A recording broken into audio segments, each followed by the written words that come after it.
Hey guys, welcome back to the channel. This is story about what if Naruto is banished and becomes a mercenary part 1. Before I start, please do support for more amazing content and comments for part 2. Do consider to subscribe my channel and share my video to your friends and check out the description as well. Let's start the video. Sasuke was cornered. He had planned it through. He had gone alone so that he could sneak in safely, but they had been waiting for him.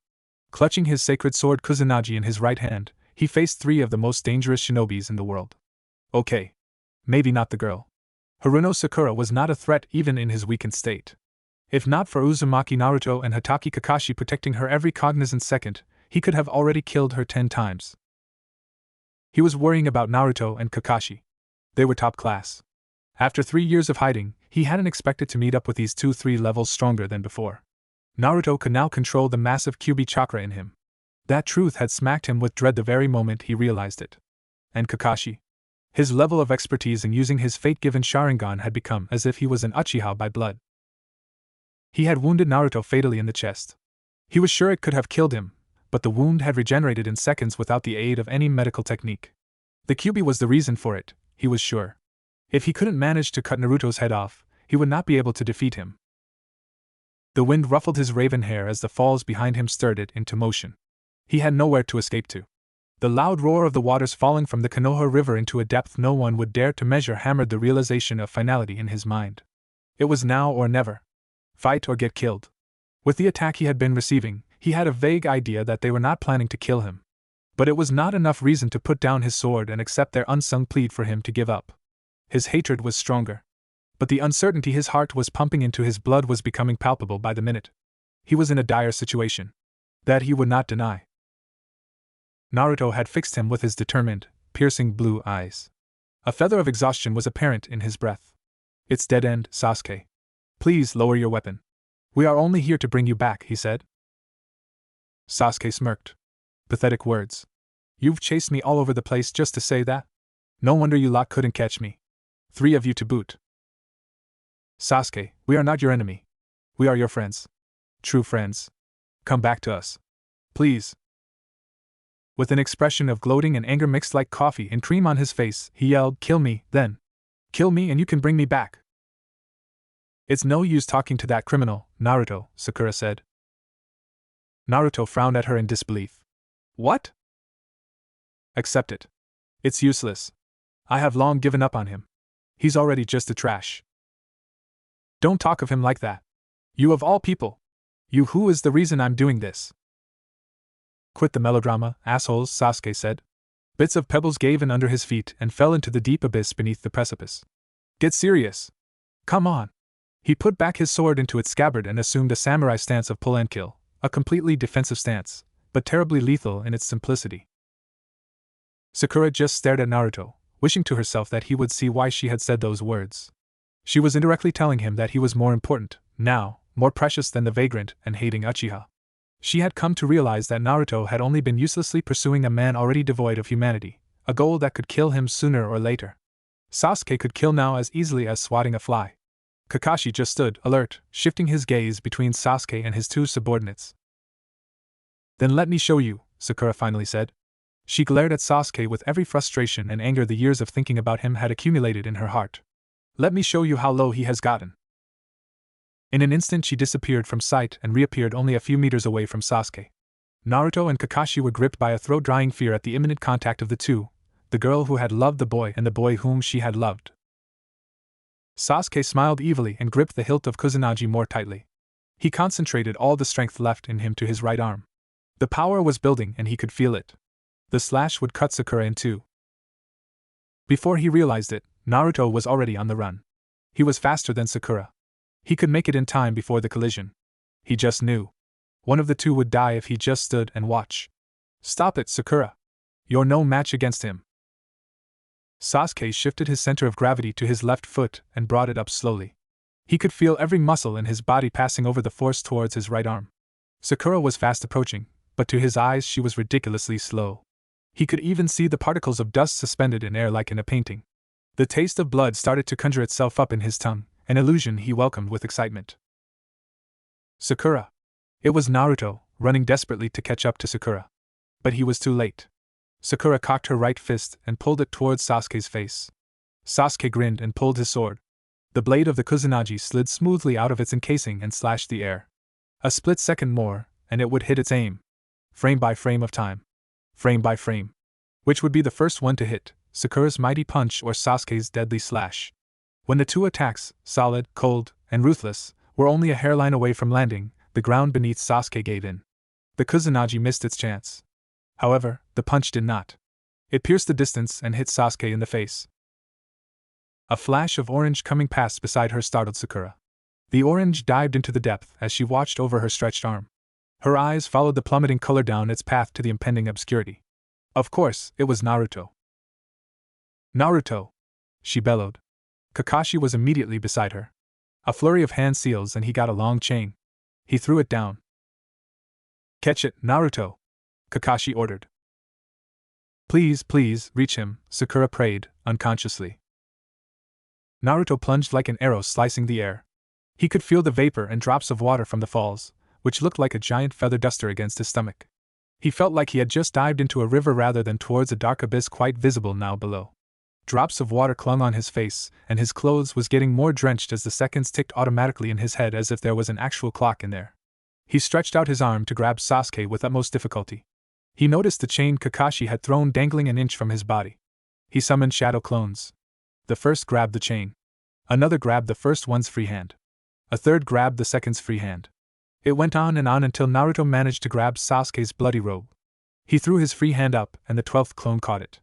The impact of the raging falls was enough to sway the chain and the persons holding onto it for dear life. Don't let go, Naruto! Sakura screamed in a big voice, unwomanly but she didn't care.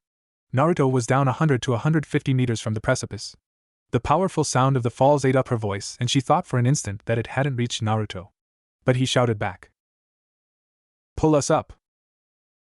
Hang on, Kakashi said. He began to pull at the chain.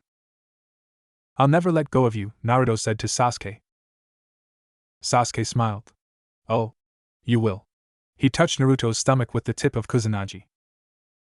You won't do that, Sasuke, Naruto told him with a tone full of disbelief and fake confidence.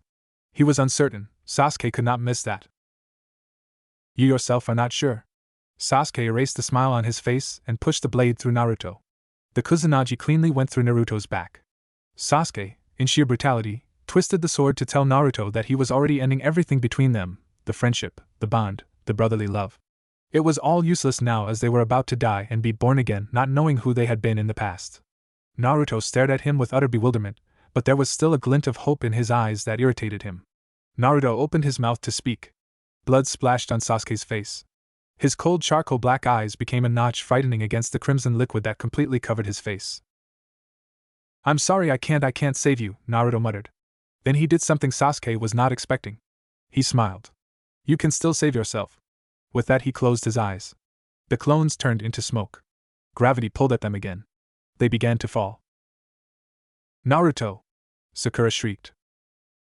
Shit! Kakashi hissed. It came back. That warm feeling he had felt when his brother smiled at him with hope instead of disgust the night of the Uchiha massacre. It all came back like a hammer blow. Naruto brought it back and he felt his heart opening up to do something he hadn't done for 8 years. He cried. Now he was regretting it. What he had done. Sasuke refused to hold onto the chain that would save him from the bottomless darkness below. It was finished anyway. What was waiting for him up there on that solid ground was a life of eternal confinement, condemnation, and mockery. Or death. He believed they would shame him in public before they thrust the cold blade of spear into his throat. He had killed Naruto, a hero, and that was all that would matter. His previous crimes would shrink into the size of an ant or more, into oblivion. They would not care if he had ransacked an entire village and killed children and old folks. They would not see that. He had killed Naruto, and they would kill him because of that. Only that. So, he closed his eyes. Finally, he could rest. It was finished. He dropped his sword and it plummeted ahead of him. It was a very long fall. Sakura stood up. No, no, no, no, no, she said as if it was a chant. Naruto! She called out amidst the roaring falls. Naruto! Go and request for a search and rescue team, Kakashi said with anxious eyes. I'll go down and look for him.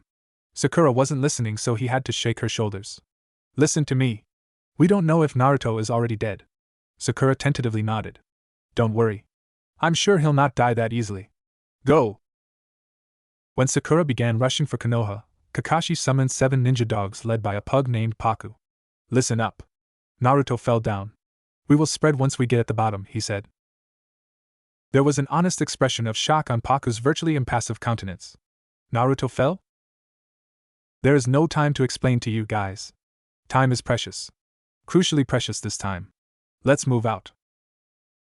Sakura was not thinking of anything but reaching Tsunade's office. The trees went past her peripheral and major field of vision like crude lines of crayon on parchment, but it didn't matter to her.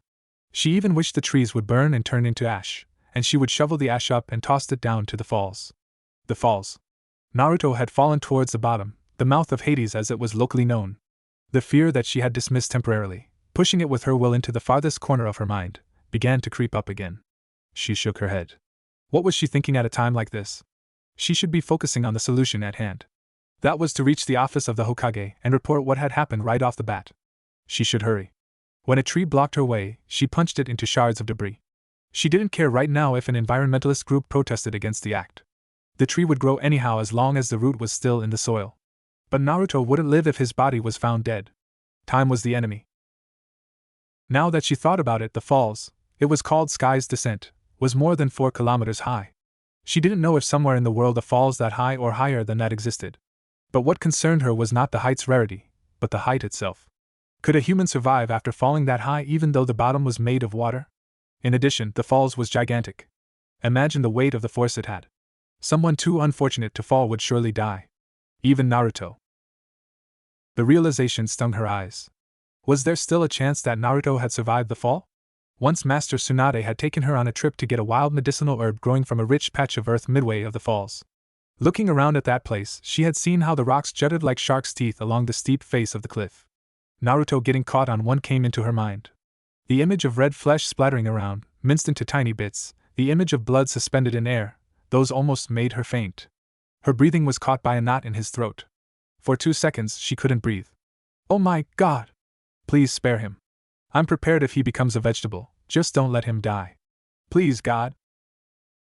Her praying to Kami, God, was rare for her to do. She only did it when fear of immeasurable degree appeared before her, laughing at her. Today was the day she had her most frightened state.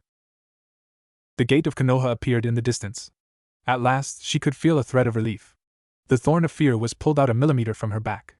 She landed on the ground, looked around, dismissed the thought of telling the Jonin guard to make the request while she went back to help Kakashi, and went on herself.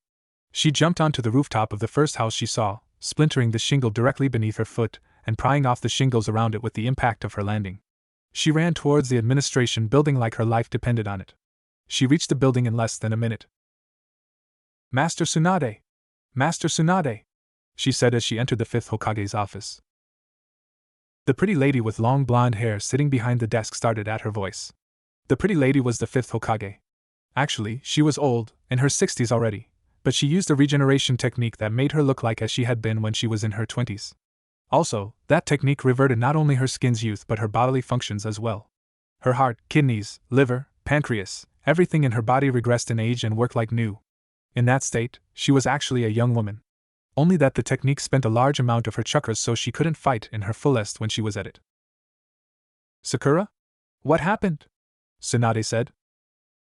Naruto fell into the mouth of Hades. Please, a rescue team, please. She was terribly exhausted and her breathing was getting thin. Please. Tsunade was frowning. She stood up and went to fetch a glass of water for Sakura from the back of the office. She helped Sakura drink from the glass. Take a deep breath, okay, that's it, okay. Now, tell me again. Slowly. Master Tsunade, we had been chasing Sasuke. We cornered him at the Sky's Descent. I attacked him, but the ground beneath him collapsed and he fell. Naruto dived after him and caught him, but Sasuke suddenly stabbed Naruto, and they fell together. Master Kakashi stayed to look for their bodies. He believed that Naruto still lives. She whimpered. Could that be true? Could Naruto survive that fall? Tsunade began to move like she had been hypnotized, whispered to, and with a flick of the fingers obeyed. She left Sakura standing there and went to her assistant's office. Shizen! Shizen! Her voice thundered in the hallway. 2 jonins flinched and shrank away when she marched past them. Shizen! Where the hell are you? A cute girl with short, black hair got out from the filing room, carrying papers in her arms. She was Shizen. What's the matter?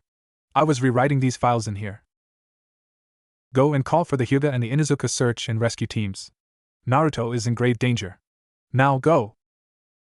At the mention of Naruto's name, Shizen dropped the papers and they scattered all over the floor. She ran into the message room. Kakashi and his dogs fought their way down the steep cliff of the falls. They were rushing so it was difficult to avoid getting wounds here and there, especially that the cliff was strewn with families of sharp rocks. Kakashi accidentally stepped on a loose ledge. The ledge collapsed and Kakashi slid. A rock no more than the size of an open hand cut his back. Kakashi! Paku called out. I'm okay. I'm okay. Carry on. Paku didn't listen and approached him. What's okay? You have a huge wound. Let me wrap it up at least. Once finished, they continued on their descent. 48 minutes had passed before they reached the bottom. One word: scary. Even for a jonin like him, the place was like hell itself. Because of the eternal crashing of water from the river at a height of more than 4,000 meters, the surrounding was always too misty to see a thing 5 meters from you. Without the mist, it was a thick forest, undisturbed and thriving. Trees with thick trunks with branches growing in every direction possible comprised the majority of the area. Sunlight was scant if not none at all, so the trees fight over dominance to survive, making them 10 times larger than ordinary. Coupled with impossibly fertile soil, even calamities couldn't stop their growth. The feet of the falls could easily have the width of a large knoll or a temple. It was huge. So huge for Kakashi that his belief that Naruto could have survived the fall waned a little. Also, there was the matter of the protruding boulders as large as houses around the fall's feet. Because of the impact, they had been forced out the ground, and the thousands of years of their existence had made their tips as sharp as blades as stray drops of water continued to hit and hone them every day. Beyond the group of boulders was a wide stream as black as pitch. That word again, scary. Back at the feet of the falls. The basin that was directly beneath the feet was called the mouth of Hades. From the name alone, it was already obvious that the basin was of mysterious existence. The basin was deep enough to hide the whole falls under it. Monks believed that it was the actual gateway to hell. Priests believed that creatures with indescribable appearances lived in there. He hoped that Naruto had not fallen into that basin. From that height, it was possible that the direction of his fall had changed. It was better if he had fallen to the ground than to the water. The Kyuubi's chakra would regenerate him anyway. He pulled his forehead protector to uncover his Sharingan and began his search. 8 minutes had already passed. Tsunade was standing at the center of her office, her foot tapping the floor with impatience. Every 10 seconds, a crispy curse would go out her mouth. She would shout a glare at the door and curse again. 10 seconds. A new curse under her breath. A glare at the door. She was just suppressing herself from erupting in front of Sakura, who was now hugging her knees at a corner. She knew that Sakura was already exhausted. The sky's descent was a good 83 kilometers from Konoha, and she had made the trip back for only 32 minutes. A feat, a new record if she was in good humor, for she would have already told the record council to write it down had it been not for the serious case they had. Was Naruto alright? Kakashi was good at tracking. He might have gotten to Naruto by now. Tsunade gnawed at the nail of her right thumb and began pacing the room. Sakura looked up wearily at her. Don't look at me like that, pretty face. She glanced at Sakura if she had obeyed. Sakura had kept her stare. Tsunade hunkered in front of her. Come on. Don't do that. Everything will be alright, okay? We will find them and they will both be alive with only a few scratches here and there. Sakura finally looked away. I don't care about Sasuke. Let him die. He stabbed Naruto, who was just trying to save him. Would Naruto like to hear that from you? He was trying to save Sasuke for you. He was only doing that because he believed that I still loved the bastard. So? Wasn't that the case? No. The one I truly love is him. Naruto. Tsunade cocked her eyebrow, intrigued. I didn't know that. Sakura blushed despite of herself, and unbelievably because of the situation. She nodded. It's true. I was a fool in the past not to notice it. But now there's no one in my heart but Naruto. When we found him, would you confess to him? For me? I want to see Naruto happy. Tsunade offered a sweet, hopeful smile. Outside, the two teams began their ascent up the stairs going to the top floor. Their authority was tangible in the air. Some of the villagers who happened to be in the building bowed their heads when they passed by. The Hyuga Special Search Squad, HS-3, was comprised of Niji, Hinata, and Aika. Hyuga Niji had long, dark hair acting as background for his beautiful face. If not for his stern expression, many would think of him as a woman, especially that Hyuga males wore long tunics. He was considered a genius and the youngest to be awarded the title of Jukensei, in other words, Ultimate Master. His being a son of the Hyuga branch had been discarded, the seal on his forehead erased. Now he could obliged to attend, meetings among the Hyuga main. On his right was Hyuga Hinata, who was once a shy one, but today her pretty face had a strong quality in it. All of Konoha knew that she was in love with their hero, Naruto.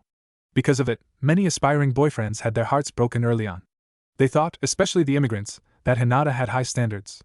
Too high even for Naruto was internationally known as one of the best shinobis in history. A Kage material, as old folks would say. Her father had accepted her back as his daughter and the legitimate heir of the Juken discipline and the Hyuga leadership. Even though Niji was still ways ahead in skill, Hinata had proven enough that the Hyuga clan could count on her.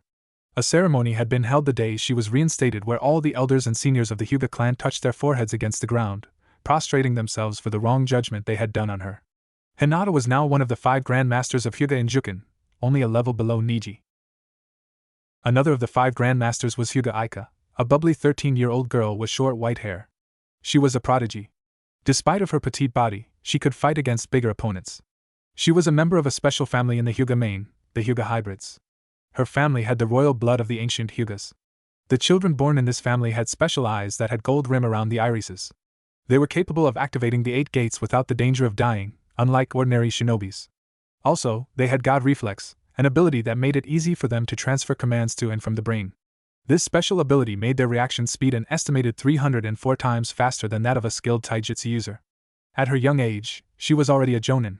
She entirely skipped elementary school and was trained by Jukensei Hyuga Katashi himself, the legendary firm fist. Other than Niji, Hinata and the Jukenseis, the only other person she had lost to was Naruto. She had become curious about him and asked Hinata. With Hinata's all-compliment description of him, she fell in love with Naruto. Aika had written Naruto's name on the Hyuga's official journal as her future husband. If Naruto did no sign his refusal and Aika took another man as husband, Aika would be sentenced to death as punishment. The other team, the Inuzuka Tracking Specialist Team, ITST, was comprised of Kiba, Momoko, and Katsuo. Kiba was the dominating existence even though the two were not that behind. The reason was because he always had his big white dog with him. Akamaru, his dog, had grown muscular, more handsome in human description, more predatory in jungle words. A giant breed, Akamaru occupied a third of the hallway. His master Kiba would have been ordinary looking if not for the 2 red fawn-shaped tattoos on his face, one on each cheek, the symbol for warrior in the Inuzuka clan. He was the top tracking shinobi of Konoha.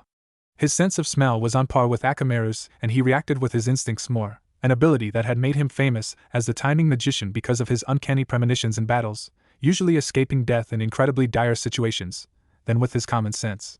In battles done in forests, he always had the upper hand. Inuzuka Momoko was the granddaughter of the Inuzuka chieftain. Blessed with extraordinary beauty and a body that didn't get fat however much she ate, she was considered one of the most beautiful gems in Konoha. Her eyes were a pair of walnuts, sometimes almost as red as the sunset. She had long brown hair that was quite unruly because of her wild habits and smooth skin the color of rich chocolate. Painters had praised her symmetrical features, from the soft curves of her jaws, her high cheekbones, and her thin nose. The only problem about her was her tomboyish nature. She was already 18, but she was more rugged than most men, not a sign of femininity. For most, she was an eye candy.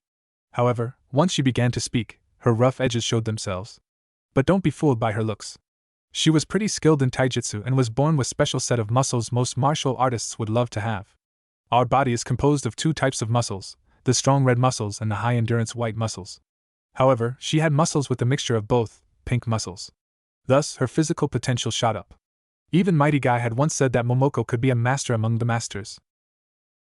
In the past, she had been confident about her skills, so she hated to train and she distrusted senseis. She had been as lazy as Shikamaru. One day Naruto challenged her in a taijutsu duel. Of course, Naruto lost. After a week, Naruto challenged her again and again he lost. 2 months passed before Naruto challenged her again. She accepted the challenge. At first she was winning. However, Naruto managed to sneak a punch in and she lost consciousness. That day she lost. After a week she decided to challenge him for a rematch. He gladly accepted. The fight was fierce. However, Naruto managed to sneak 2 punches in this time, and she lost once more. The third time she challenged him, Naruto managed to sneak 5 punches in. She didn't give up on challenging him as if it had become her personal mission, but each time she lost. After 358 fights, she hadn't won against Naruto yet. Why can't I win against you? She had asked him. It was after their latest fight. She was holding her bruised right shoulder. Naruto grinned at her. It's because you're lazy and overconfident. You know, you have a gift. You could be a great taijutsu master one day. I fought you because your cousin, Kiba, asked me to wake you up from that bad behavior. The first time I lost to you, I took special classes from Gai-sensei. I worked hard so that I would be able to be skillful in taijutsu. I'm not like you who can easily simulate and understand the purpose of a move, but I don't stop until I perfect a move as my sensei wanted it to be. You can't beat me until now because I keep on challenging Gai-sensei to push me harder so that I can become like Rock Lee, his chosen disciple. Momoko-chan, I envy you for having a body designed for taijutsu, but if you will not put hard work in the equation and trust experienced fighters to teach you, that gift will be wasted on you. Naruto's words struck her like thunderbolt. Many of her relatives had said those words before, but she ignored them. But this time, even though she wanted to ignore him, rebel against him, threw him a tantrum designed to piss him off, she couldn't. The tone that Naruto had used to speak those words that she had heard 1,000 times before had made her feel special, respected, and loved at the same time. What should I do then? She said. I heard that the Inuzuka clan is full of strong masters. Find one and work hard. Before Naruto could go on, Momoko tiptoed and bit him on the neck, leaving 4 fang marks on it. Naruto clasped a hand over the small wounds and stared at Momoko, confused. Momoko just smiled and left. He did not know that the gesture was the first of the 4 traditional rituals of engagement in the Inuzuka clan. Momoko had just made him her target. I guess she was just too mad at me, was what Naruto thought. Momoko found a master of her liking and worked hard under her guidance. In just 1 year, she mastered skills that normally taught after 15 years of apprenticeship. Her master said to her, I'm happy that you've come back. Now that you impart diligence and conviction in your training, you might surpass me in 2 years. The last of the Inuzuka team was Katsuo. He was a big guy with a pelt of polar bear on his back. He had small eyes and what covered his scalp wasn't hair but symbolic tattoos, characters only the Inuzuka elders would understand. He didn't speak much, but he was popular for being kind to animals and small children. His most potent weapon was the lion's roar, a taijutsu technique requiring strength and control of the respiratory system, especially the vocal cords. His voice, once amplified, could demolish a concrete building. Another skill he had was his ability to speak with wolves. Not like Kiba, who could communicate only to Akamaru, Katsuo could communicate with every kind of wolves that were already capable of deciding for themselves. Nobody but him could do this. This skill made him indispensable in the ITST. They reached Tsunade's office. Tsunade sighed and said finally. Tsunade stood up and faced the 2 teams. Sakura weakly looked at them from her seat. Niji showed Tsunade the red container, small like a baby's finger, where the message had been put into. The fastest courier hawk had brought it to him. This means that it's urgent. Who are we searching for? He said. Something went wrong with Team Kakashi's mission. Naruto fell down into the mouth of Hades. What? Not all of them blurted this out. But Tsunade was sure everyone was shocked. What happened? Momoko said, and stepped forward. She stood next to Niji. Kakashi was with them, right? Naruto tried to save Sasuke, was all Tsunade could tell. Knowing that she could no longer get an answer from Tsunade, Momoko approached Sakura. Sakura-chan, how the hell did that happen?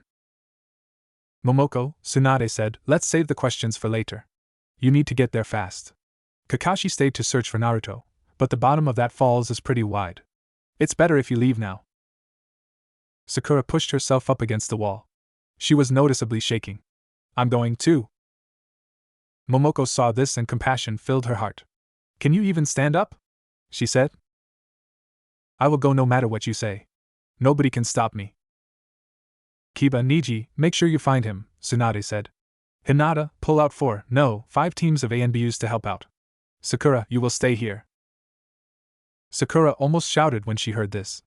No! I'll go! This is a crucial situation, Sakura. You know yourself that you'll just be a burden to them. They need to move fast, even faster than necessary. Please. Tsunade turned around and scolded Sakura with the fiercest expression she could come up with. That's an order. She stared at Sakura and Sakura stared back. They kept it for a full 5 seconds. You will stay here. She jerked her head back at the 2 teams. Now go. Kiba and Niji nodded in assent. Momoko hesitated for a split second before following. She wanted to protest to Tsunade, but Tsunade was right. Sakura began to cry. As Momoko was about to step out of the room, Hinata came running in. She embraced Sakura with all her might. Everything will be all right, okay, Hinata said. We'll find Naruto. She kissed Sakura's cheek. You need to listen to Master Tsunade and rest. Naruto-kun would want to see you well when he got back. Hinata's words not only brought smile to Sakura's lips, but to Momoko's and Tsunade's as well. Playing martyr, Hinata-chan? Momoko teased as Hinata passed by. You wanted to do that too, am I right? Hinata smiled. Now let's bring back Naruto-kun. Even though all of them knew about the sky's crescent history, and they had seen its general geography above and below from books, once they arrived at the bottom, the ambience of the place took their breath away. Even the Inuzuka trio, who had been in many forests before, felt a chill up their spines as they stood in that abnormally thick mist. Aika blew air from her cute mouth. Now her lips were pale, as if to whistle but not a note turned up. While you talk about scary, she said. It will be hard to see here even with our Byakugan. We'll pair up, Niji said. Hinata Momoko, Aika Kiba. I'll go with Katsuo. That way each team will have a pair of eyes and a nose. The captain of the NBU team, which was composed of 25 people, approached Niji. His mask had become moist because of the floating mist. We'll be searching on our own. Sorry for our selfishness. I understand, Niji said. Good luck. Yeah. Good luck. Like a flock of flies shoot away, all that could be seen were the lines of their departure when they moved out. The search team has arrived. They are already on the move. It's a big team. 31 people, Paku reported to Kakashi. They were around 800 meters from the mouth of Hades. They had been searching along the stream. The thickness of the mist hadn't changed a bit. That's good, Kakashi said. Aren't you going to talk to one of them? It'll be a waste of time. We need to hurry with our search. Naruto should have already hit the water 2 hours ago. And, Kakashi suddenly put a hand over his Sharingan. My Sharingan is draining my chakra quicker than normal. It must be due to this abnormal atmosphere, Paku said, emphasizing his statement by looking around. In addition, you fought with Sasuke. You wasted your energy by trying hard not to inflict him with fatal damage. I think you should rest a bit. There's no time. Kakashi stood up and resumed his search. Orochimaru stood up from his perch, smiling. He hadn't changed much. He was still the sickly-looking villain the whole world knew of, pale and pasty skin, emaciated cheeks, and long, dull hair. Wasn't it that Itachi had already killed him? No. He had survived through Kabuto. He was Yuki no Orochi, the white snake. He could enter a body, be it dead or still alive. He could enter the mind. It was easy for him to transform into a single tiny cell, propagate, and be born again. That was what he had done. Kabuto had grafted Orochimaru's cell in his forearm, found a suitable body, and transferred the cell into that body. Now he lived but with a single flaw. Because he had almost died once, taking on another body would be very dangerous. He could no longer do it without risking his life. He had met with Madara and expressed his desire to be an Akatsuki again. Madara accepted him back. So, you are just interested now in destroying Konoha, Madara had said? How about your desire to learn every ninjutsu in this world? What I know is enough, Orochimaru said. I've already accepted that I will die in the end. No one can be immortal. History never permits that. I managed to outlive myself. I'm as old as Konoha, don't forget. Orochimaru smiled at this. History is not tired of you yet. But once she is, one way or another you will die. Interesting. That's an amusing philosophy. I'm sure. I've died once already. He was laughing as he left. This was 3 years ago. Madara suddenly appeared beside him on the branch of the tree. He was still wearing his orange mask, which only had a hole for his right eye, and had curving lines that made a whirlpool on it in which the eye hole was the center. He was carrying Sasuke on his shoulder. Orochimaru looked at Sasuke, longingly. Once my prey, he said. He is virtually dead. Only his chakra remains. We have 2 more hours tops. That's easy. Uchiha has strong blood. They don't die easily. How about the other one? I let the stream take him wherever it wants. He's dead. Are you sure? Yes. Even his chakra is gone. Orochimaru was amused. He cocked an eyebrow. You never know. That boy was rather amazing. But well, even if he's still breathing, he will soon die. Kakashi has been searching for him, has he not? He was too late. Naruto had gone very far already when he arrived at the bottom. We were late as well. only earlier than him. So, what do you plan on doing? Will you let the situation as it is?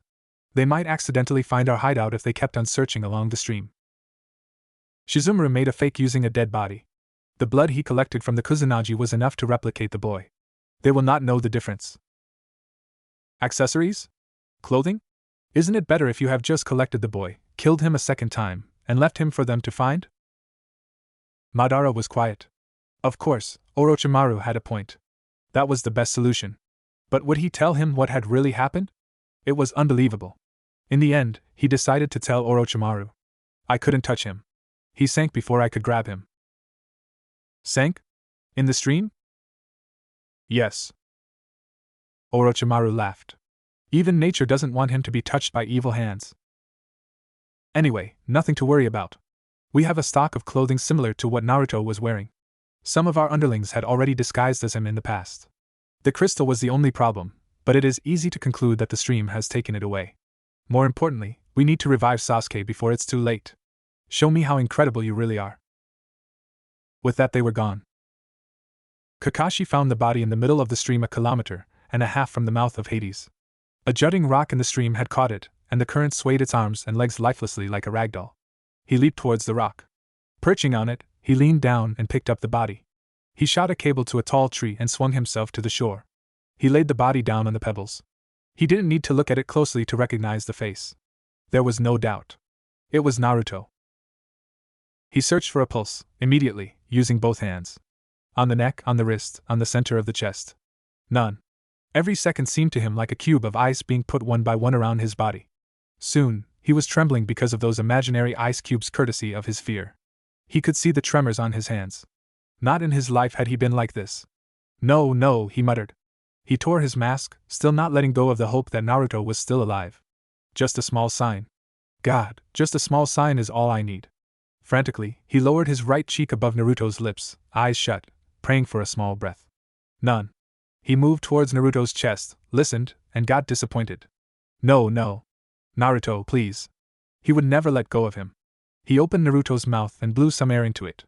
He pumped at Naruto's chest, went to his mouth again, pumped at his chest again. Still, there was no reaction. Naruto, come on. Breathe, goddammit. Breathe. He repeated this until eventually his strength left him. If he could see his face, he could see in there disbelief, fear, sadness, anger, frustration, and despair mixed in a mocking way, mocking him.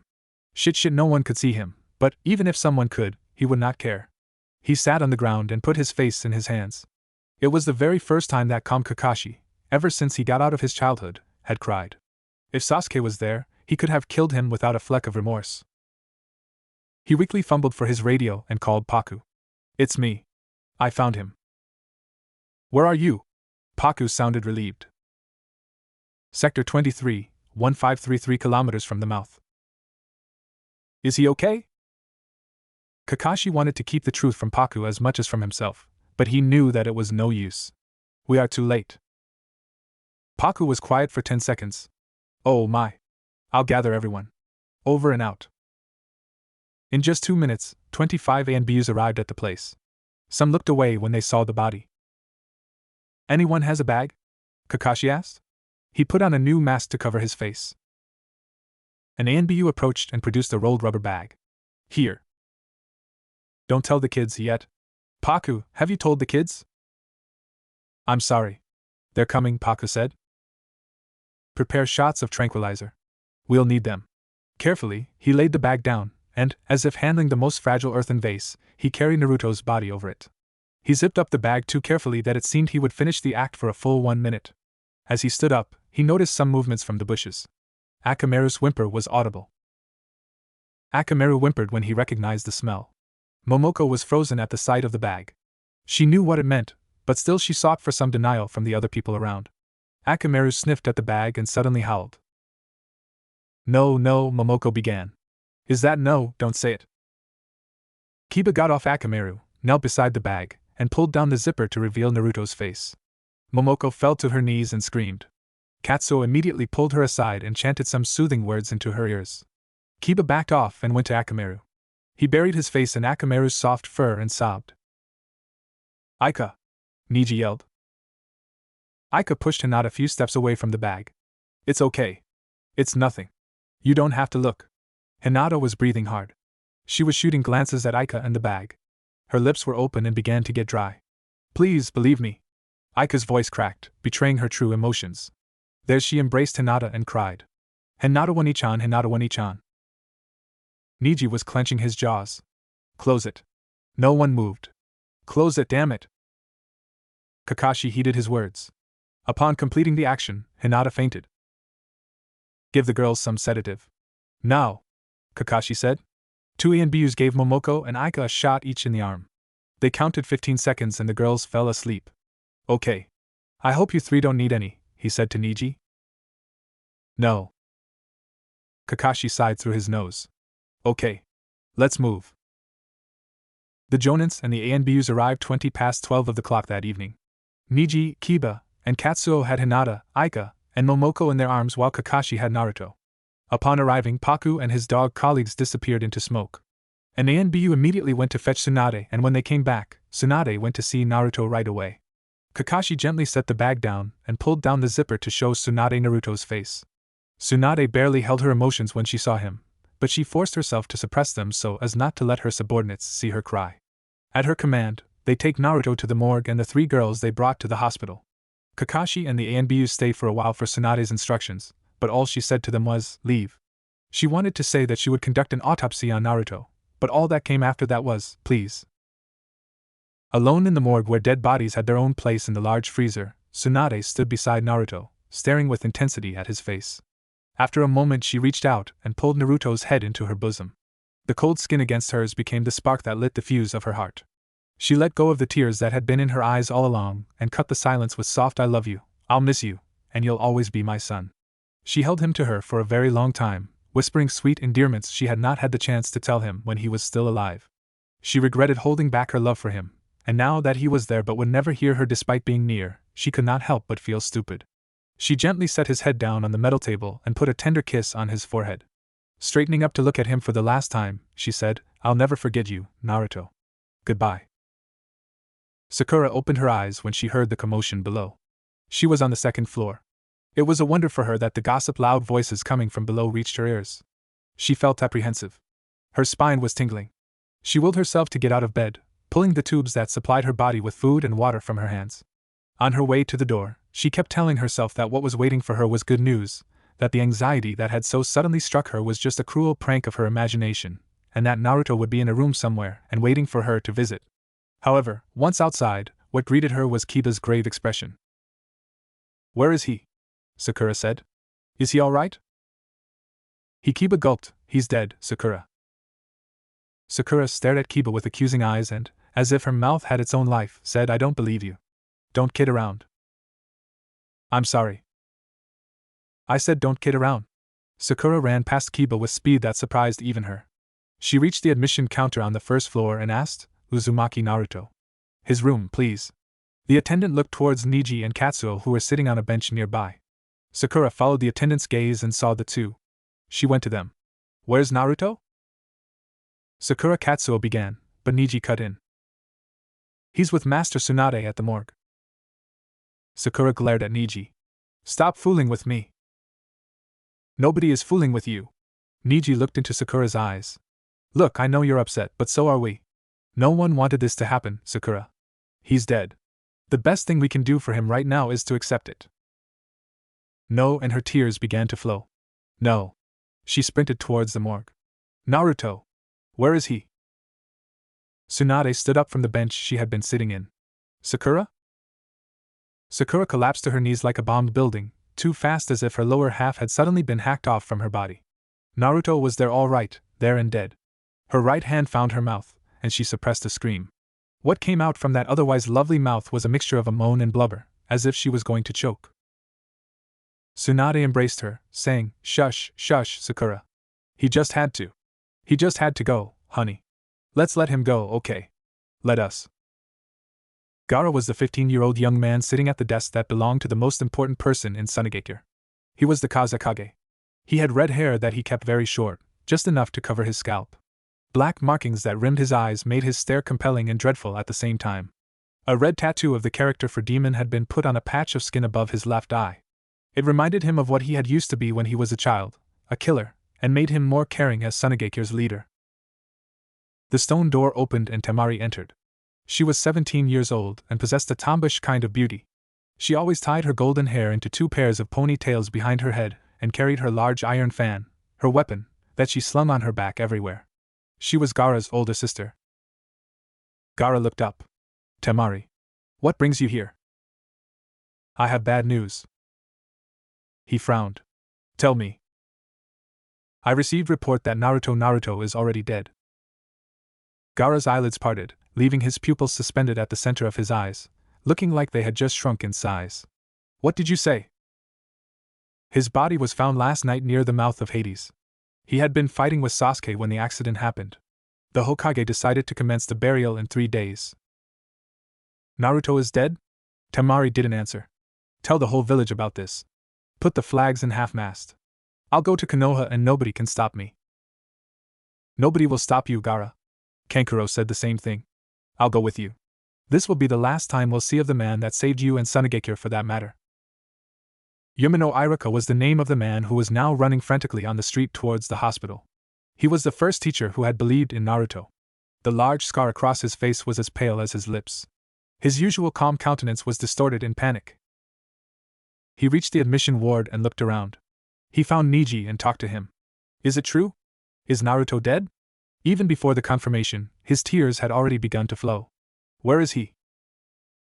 We will have the wake shortly, Tsunade said, coming out from the corner going to the morgue. Her eyes were swollen from crying. He is getting groomed right now. We will see him, shortly. May I see him?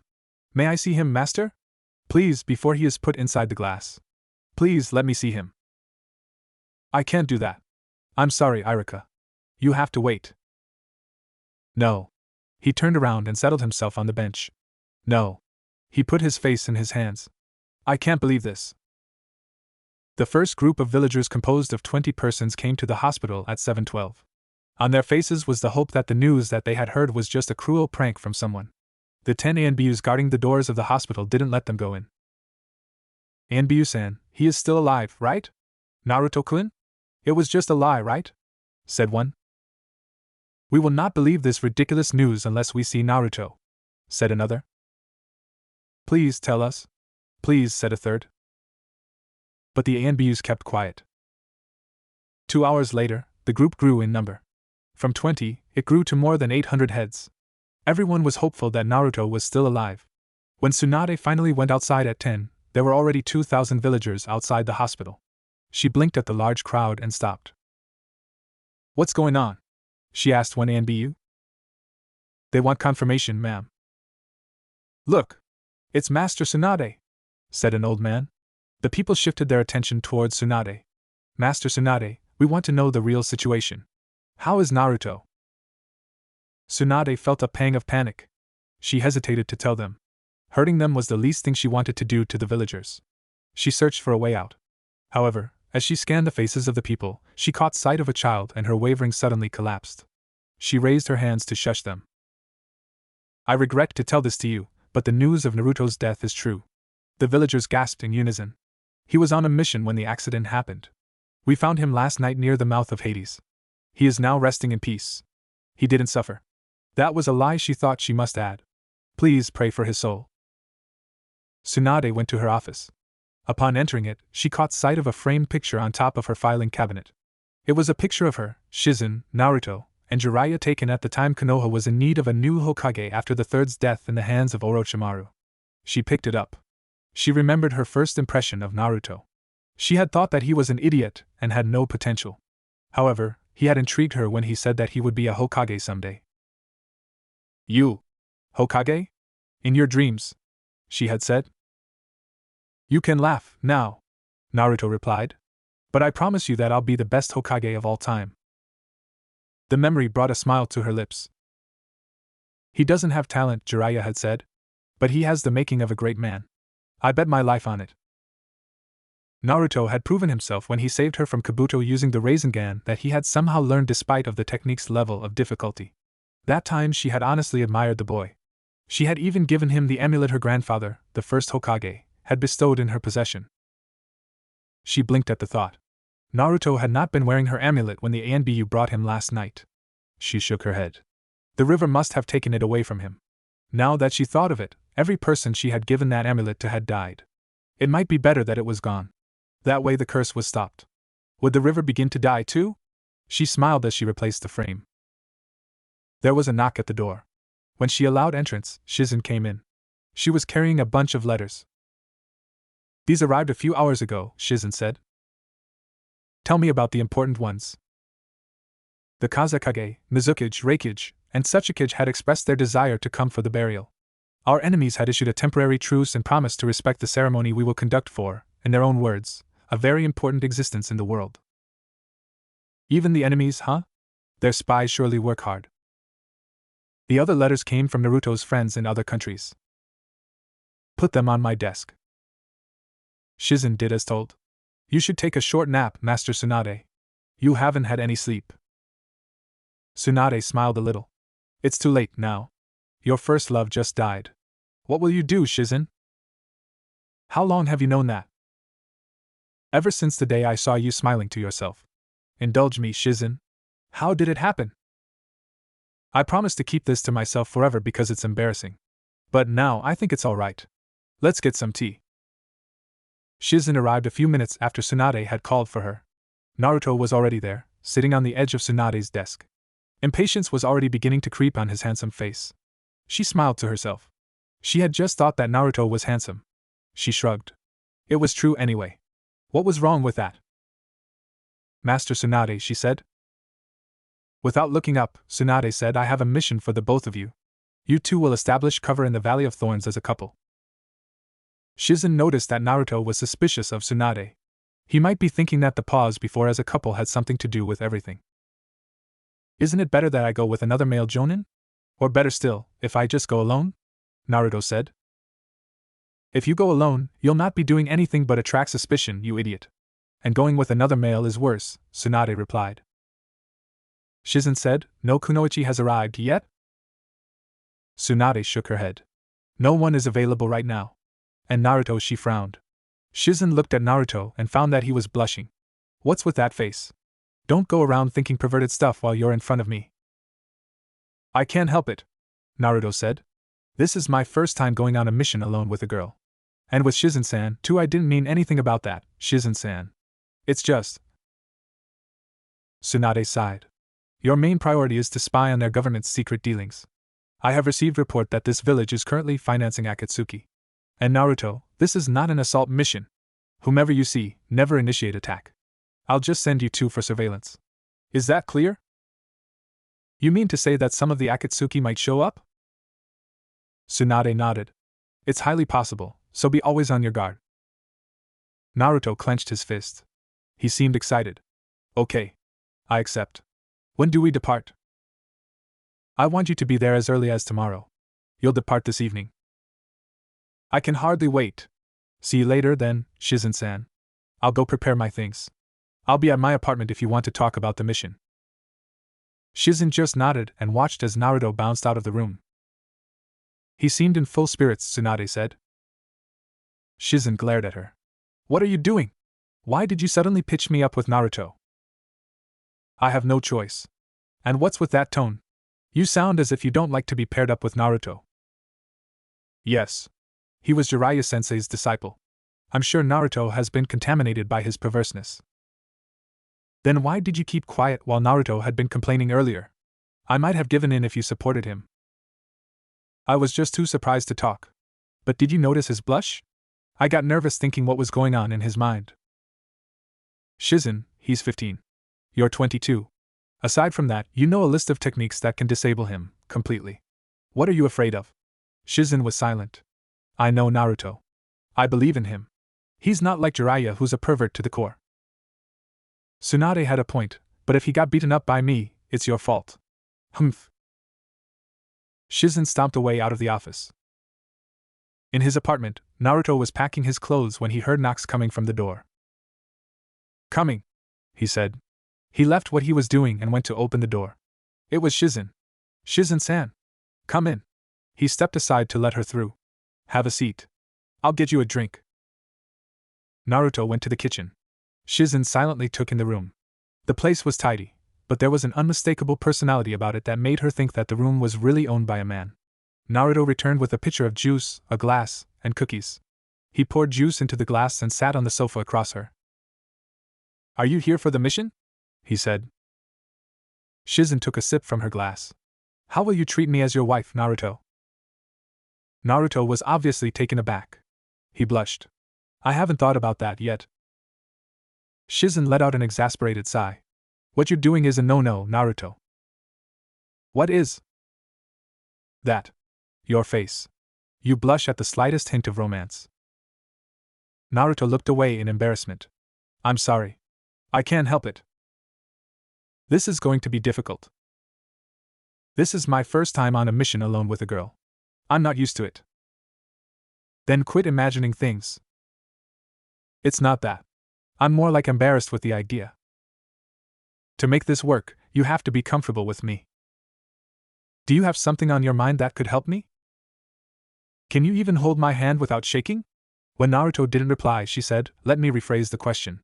Have you ever held hands with a girl before?" Naruto shook his head no. "You mean ever?" "I think I have done it, unconsciously. I mean, when the situation requires it.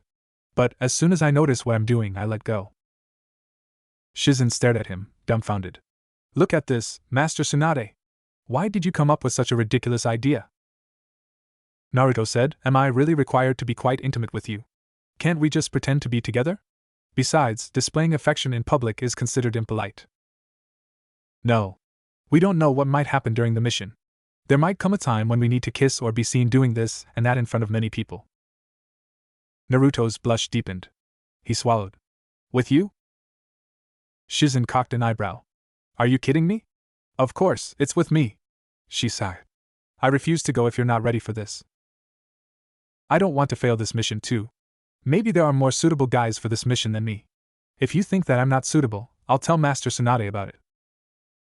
The only names that are not scheduled for a mission, yet, are Lee and Niji. Compared to those two, you are more ordinary. Besides, I can't imagine myself going out with them. The expression on Naruto's face was like asking her, "And me? Can you imagine yourself going out with me?" So she cleared her throat and added, "Don't mind that last sentence. Anyway, let's practice." "Practice?" "Yes. First, tell me what you think about me. Honestly." "Do I have to?" "This is so I'll know how I will act around you." Naruto looked away. "Where do you want me to start?" "Geez, do I still have to tell you? Okay. What do you think of my appearance?" For me, you're pretty cute. To tell you the truth, I like the way you look." Shizen was unmoved with his confession. She thought that he was just telling that. No strings attached. But there were strings. "All right. That's a good start. At least, you like something about me. I like your appearance too. Just don't grin too much because it makes you look stupid." "Sorry. I was complimenting you there. Now, what do you know about my personality?" "This sounds like a marriage interview." "Of course. You will be my husband in this." Naruto was pressured by her stare. "You're kind and reliable.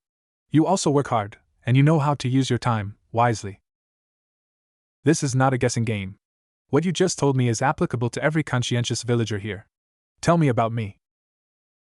Naruto shot her a look, considering. "Are you sure you want to know?"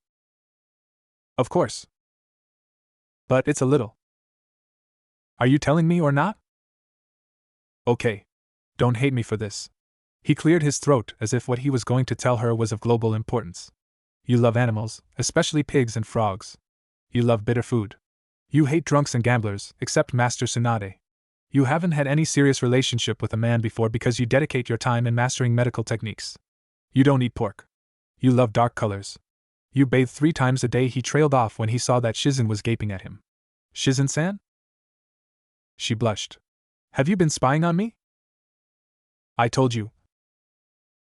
I'm asking the question." Naruto cringed. "No. Of course not." "Then how did you know?" Naruto's face had turned as red as a tomato. "I asked around about you." "What?" Naruto panicked. "I didn't mean anything by that. I mean, I'm just interested in you because you're not like every girl I've met. I'm sorry if that made you mad. His words were sincere. He wasn't hiding anything. Shizen felt that and relaxed a little. Even though she wouldn't admit it, she was flattered. How did you know that I bathe 3 times a day? She asked. Master Tsunade accidentally told that to me. But I didn't ask about it. Honest. I'll kill you if you tell that to anyone, do you understand? Yes. I promise. Shizen looked around casually, thinking. The conversation had been striking fuse after fuse in her rather routine type of life, and for her it was making her slightly on edge.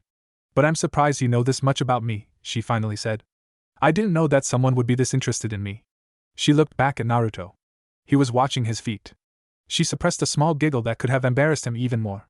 Naruto was so cute at that time she wanted to pinch his cheeks. Anyway, back to business. What do you think about it, my personality? Naruto looked up. As I said, it intrigues me. Do you like me the way I am? Naruto looked away and nodded. She smiled. The giggle threatened to go out once again. She swallowed it. Anyway, now that you told me what you think about me, it's my turn. I'll just sum up everything, okay? She stared at Naruto while considering if she should say what was on her mind or not. She decided to say it. I like you, Naruto. Naruto blinked at her in surprise. She knew by the look on his face what was on his mind. She teased him a little. What's the matter? Why are you looking at me like that? Must be my imagination. Sorry. You don't like what you heard? I thought for a second that you were confessing to me. Shizen laughed. It had a clear, exotic sound. Let's not be secretive with each other. I'm already 22. From what you said, I can confidently conclude that you like me a lot. I'm not saying that it's a bad thing. The truth is it will make things easier between us. Okay. Silence. Shizen had never expected that it would come up to this. She hadn't had any idea that this boy in front of her had a crush on her. As he was now, she knew that if she didn't make the first step, nothing would materialize. The flame would extinguish by itself. The silence enfolding them at the moment was enough to undo the magic. So she stood up. She went and sat close to Naruto. Really close. Naruto swallowed. Is my conclusion correct? Do you like me as a woman? Shizen said, a sly smile on her lips. Naruto shot a look at the door. Gulping, he scooted away from her. Shizen-san, don't you think this is getting overboard? Shizen scooted and smothered Naruto to the arm of the couch. I'm asking you a question. If I told you that I do? Then I would be flattered. Now. This is very important to establish a convincing partnership. She paused, dramatically. Naruto, kiss me. Horrified, Naruto blurted out, What? I can't do that. Remember what I told you. It's very important for you to be comfortable with me. No. Even if it's for the mission. Shizen stood up and crossed her arms, pretending to be irritated. If you will be like that, I refuse to go. But Shizen-san, it's a kiss, Naruto argued. It's something you should only give to the one you love. Don't be a child forever. We are ninjas. A kiss is a potent weapon in time of need. Besides, don't take this too personal, Naruto. We are just practicing. What if someone saw us being awkward with each other? If you can't do this simple act with me, how do you intend to deceive the scrutinizing eyes of other people? But Naruto surrendered. He sighed. Okay. Shizen glanced at him. What's okay? We can kiss. Shizen sat back rather too enthusiastically beside him. Who will do it? Naruto asked. You are doing it. Men always initiate these things. She closed her eyes. Don't think. Just do it. Naruto stared at Shizen's pretty face. His blushing face reddened even more. Do we really need to do this? Just do it. Oh, okay. Naruto closed his eyes, leaned over, and kissed Shizen. Seconds passed by. Shizen pulled back and giggled. She was blushing, enjoying the moment. Naruto still had his lips puckered in front of her. You can open your eyes now, Shizen said. Naruto opened his eyes. See? There's nothing to it. Dazed, Naruto said your lips were soft. He caught himself. I didn't mean anything by it. That was very flattering. Listen. Like you, this is my first time doing this kind of mission. We should support each other. Think of me as your wife from now on. Is it really okay? Yes, it is. For now. It's very necessary that we establish connection. It's in the book. Shizen stood up to leave. I think we're ready. See you later. Shizen-san, would you mind if I ask a personal question? What would you like me to answer? Naruto hesitated for a second. If by any chance. Shizen faced him with an annoying expression on her face. She admitted to herself that she had gone overboard. A part of her brain regretted her insinuation, a part was grateful she had done it. But it was enough. She didn't want to push it further. Think about it thoroughly, Naruto, before you ask it to me. But in this mission, I'll temporarily be your girlfriend, so don't waste this chance. She winked at him and left. Walking on one of the streets in the village of Thorns, Shizen and Naruto seemed more like siblings than a couple. They were too shy even to hold hands. The tension between them was palpable.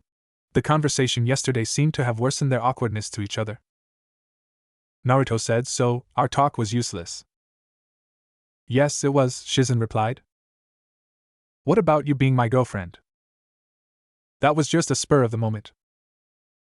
So, how do we call our relationship right now? Shizen threw Naruto a deadly sideway glance. Her eyes were full of sleeplessness.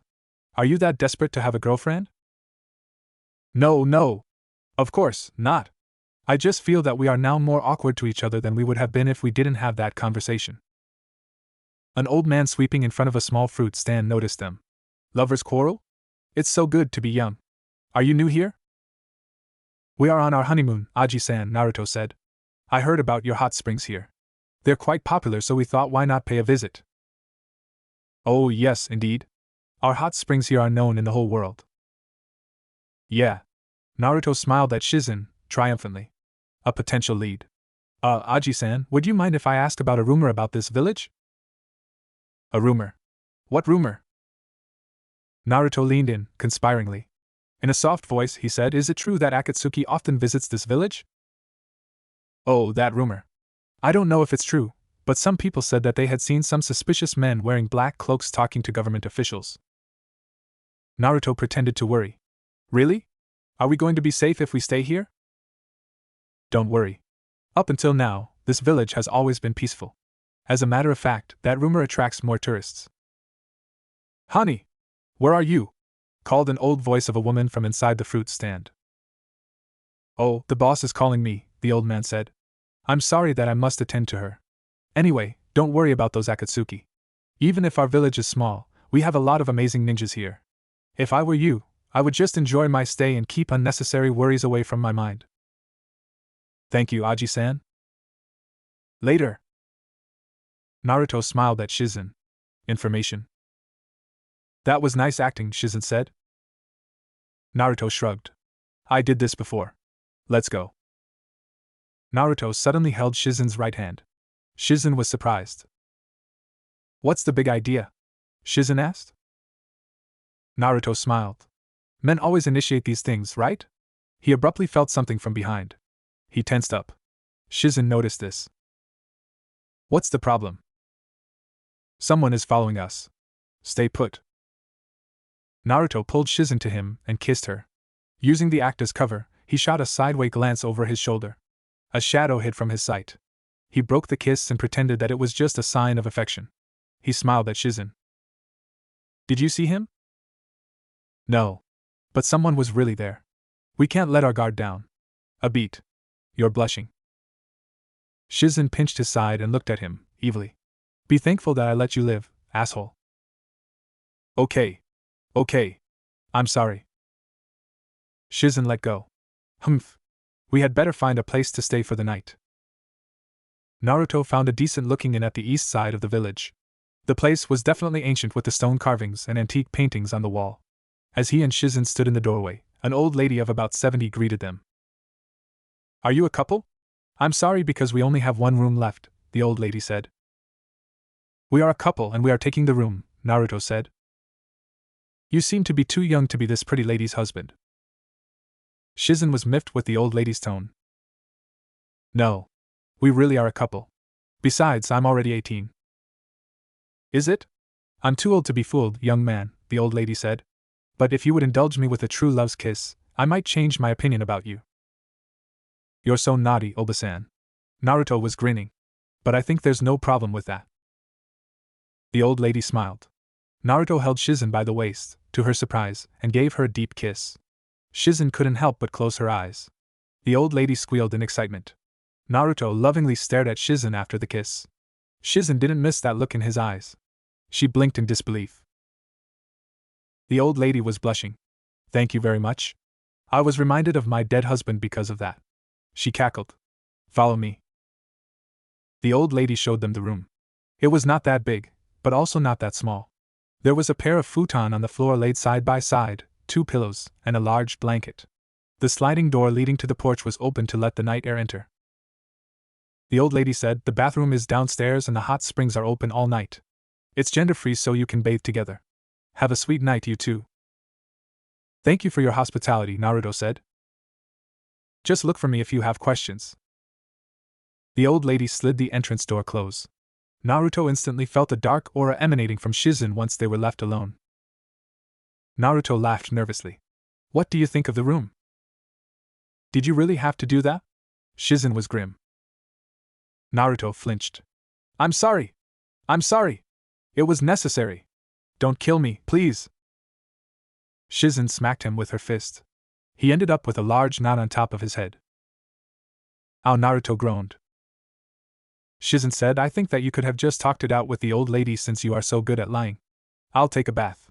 You stay here. What? You should not go alone. It's very dangerous. I can take care of myself. But Shizen glared at him with murderous intent. I understand. Humph. After taking a bath, Shizen arrived on Naruto pacing the room. She was touched by what he was doing. He really cared about her. Stop that. It's annoying, she said. Naruto jerked his head towards her. He stared at her for a moment and sighed. They didn't move for a time. Shizen was looking at the futon. Naruto was looking at the ceiling. So what is our sleeping arrangement? Since you've shown your true perverted self, we're going to separate the futons. I'll sleep at this side. You sleep at that side. But what if the old lady suddenly comes in and arrives on us like that? Lie to her. You're good at it, aren't you? Shizen-san, look. You told me that we needed to establish connection. You told me that we should support each other. You even told me that you would be my temporary girlfriend. What's happening with you now? I didn't expect that you would be this unpredictable. You always caught me off guard. I didn't have time to prepare myself. You just did this and did that without asking for my consent first. You scare me. Wasn't that the plan? To act as natural as possible? Where would you see a husband asking permission for a kiss from his wife? It's affecting me a great deal, Naruto. You can't imagine how much. What's that supposed to mean? Shizen didn't answer. He sighed. I'm sorry if I did that to you, he told her. Okay, let's do this. From now on, you take care of our little act and I focus on surveillance. How's that? Shizen frowned at him. I mean, you initiate everything. Kisses, holding hands, hugs, everything. Shizen was still frowning. You don't like that? I think that's a good idea. And, as if to gain some pride she thought she had lost, she added, but we're still sleeping apart. Shush. Your voice is too loud. What if the old lady overhears us? He paused and looked at the wall for a moment. Then he looked back at her straight in the eyes. Shizen-san, all I'm asking from you is a little faith. Do you really think that I'll take advantage of you just because I have every opportunity to do that in this mission?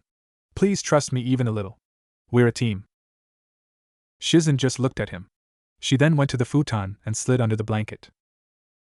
Naruto frowned. Aren't we sleeping apart? I'm tired. I don't want to concern myself with trivialities. Naruto stared at her with disbelief. Man, women are so complicated. He shook his head and, after watching her for a moment, he went back to business. Anyway, it's a bad idea if we both sleep in this situation, especially after I've confirmed that someone is following us. I had better stay up and guard her. And that was what he did. Naruto had been sitting beside his futon for hours. It was nearly dawn now. He was watching Shizen's face as she slept without a care in the world. Suddenly, Shizen sat up and opened her eyes. He was surprised. Shizen looked around. When she found Naruto, she embraced him. Papa, don't leave us. Please stay. Don't leave Mama and me, she mumbled. Naruto gaped. She's talking in her sleep. Papa. Naruto hugged her. I'll never leave you. I'll always be here. Shizen smiled, satisfied. That was surprising. Naruto hadn't thought that Shizen had a secret like that. But it didn't last long, his surprise.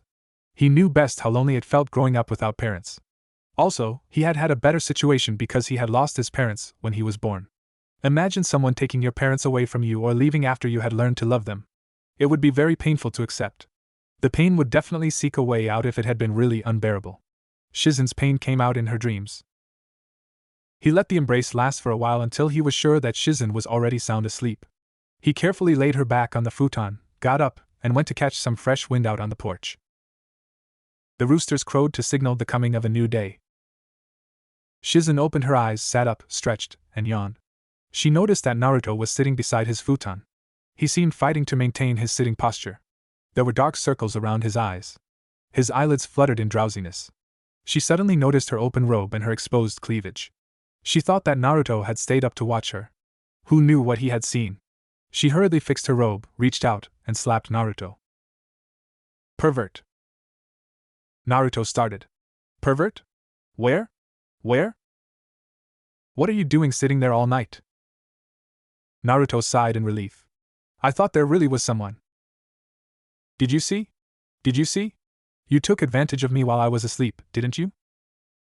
What? No. I stayed up because I was worried someone might attack us while we slept. He rubbed the red patch on his cheek. That hurts. Shizen blushed and smiled apologetically. Is that so? I'm sorry. I'm sorry. She realized something. Wait. If you stayed up all night, that means you saw me. Ah, that? Don't worry, I understand that you don't want other people to know. I promise that I'll die not telling that to anyone. Trust me. Please, please. I really don't want other people to know. I'd rather run naked across Konoha than let someone know about it. A beat. I mean, if I have no other choice. You were talking about your parents. I don't want to talk about it. I don't remember the details anyway. Master Tsunade picked me up from the street. She has been my parent ever since. I just developed that habit out of the blue. One day, Master Tsunade was laughing at me after she had witnessed me talking in my sleep. I never succeeded in getting rid of that habit. You should only get rid of a habit if it is bad. Besides, talking about your parents in your sleep only proves how much you love them. Now who's older, she thought. Most kids his age often make fun of other people's quirks and habits. But Naruto was different. He was sensitive. He knew what other people needed, how other people wanted to be treated.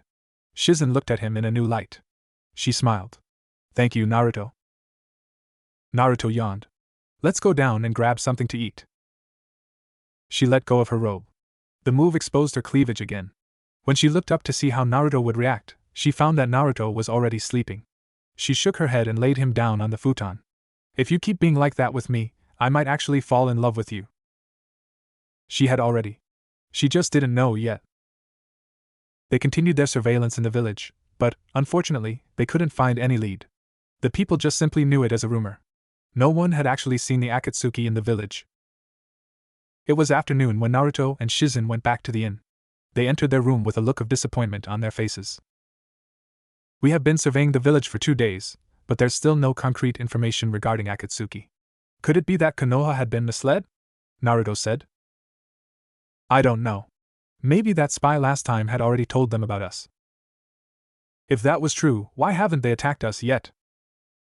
Suddenly, a chain shot into the porch's sliding door and wound around Shizen's body. In the blink of an eye, the chain retracted and pulled Shizen into the sliding door, destroying it. The chain continued to retract, pulling Shizen along with it, until a hand grabbed the chains across Shizen's back in midair. Shizen was unconscious now. Naruto ran outside and saw Madara standing on top of a post. Madara? Naruto blurted out. He frowned. Was this really Madara? Something about him was not right. Oh, if it isn't Naruto-kun. How are you? Madara said.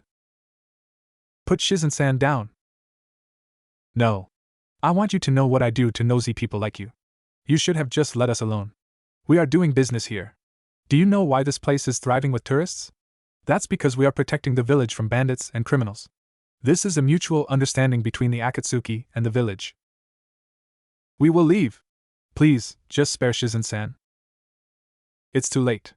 You should have regretted going here in the first place. Shizen opened her eyes. Madara. Hi, sweetie. How are you?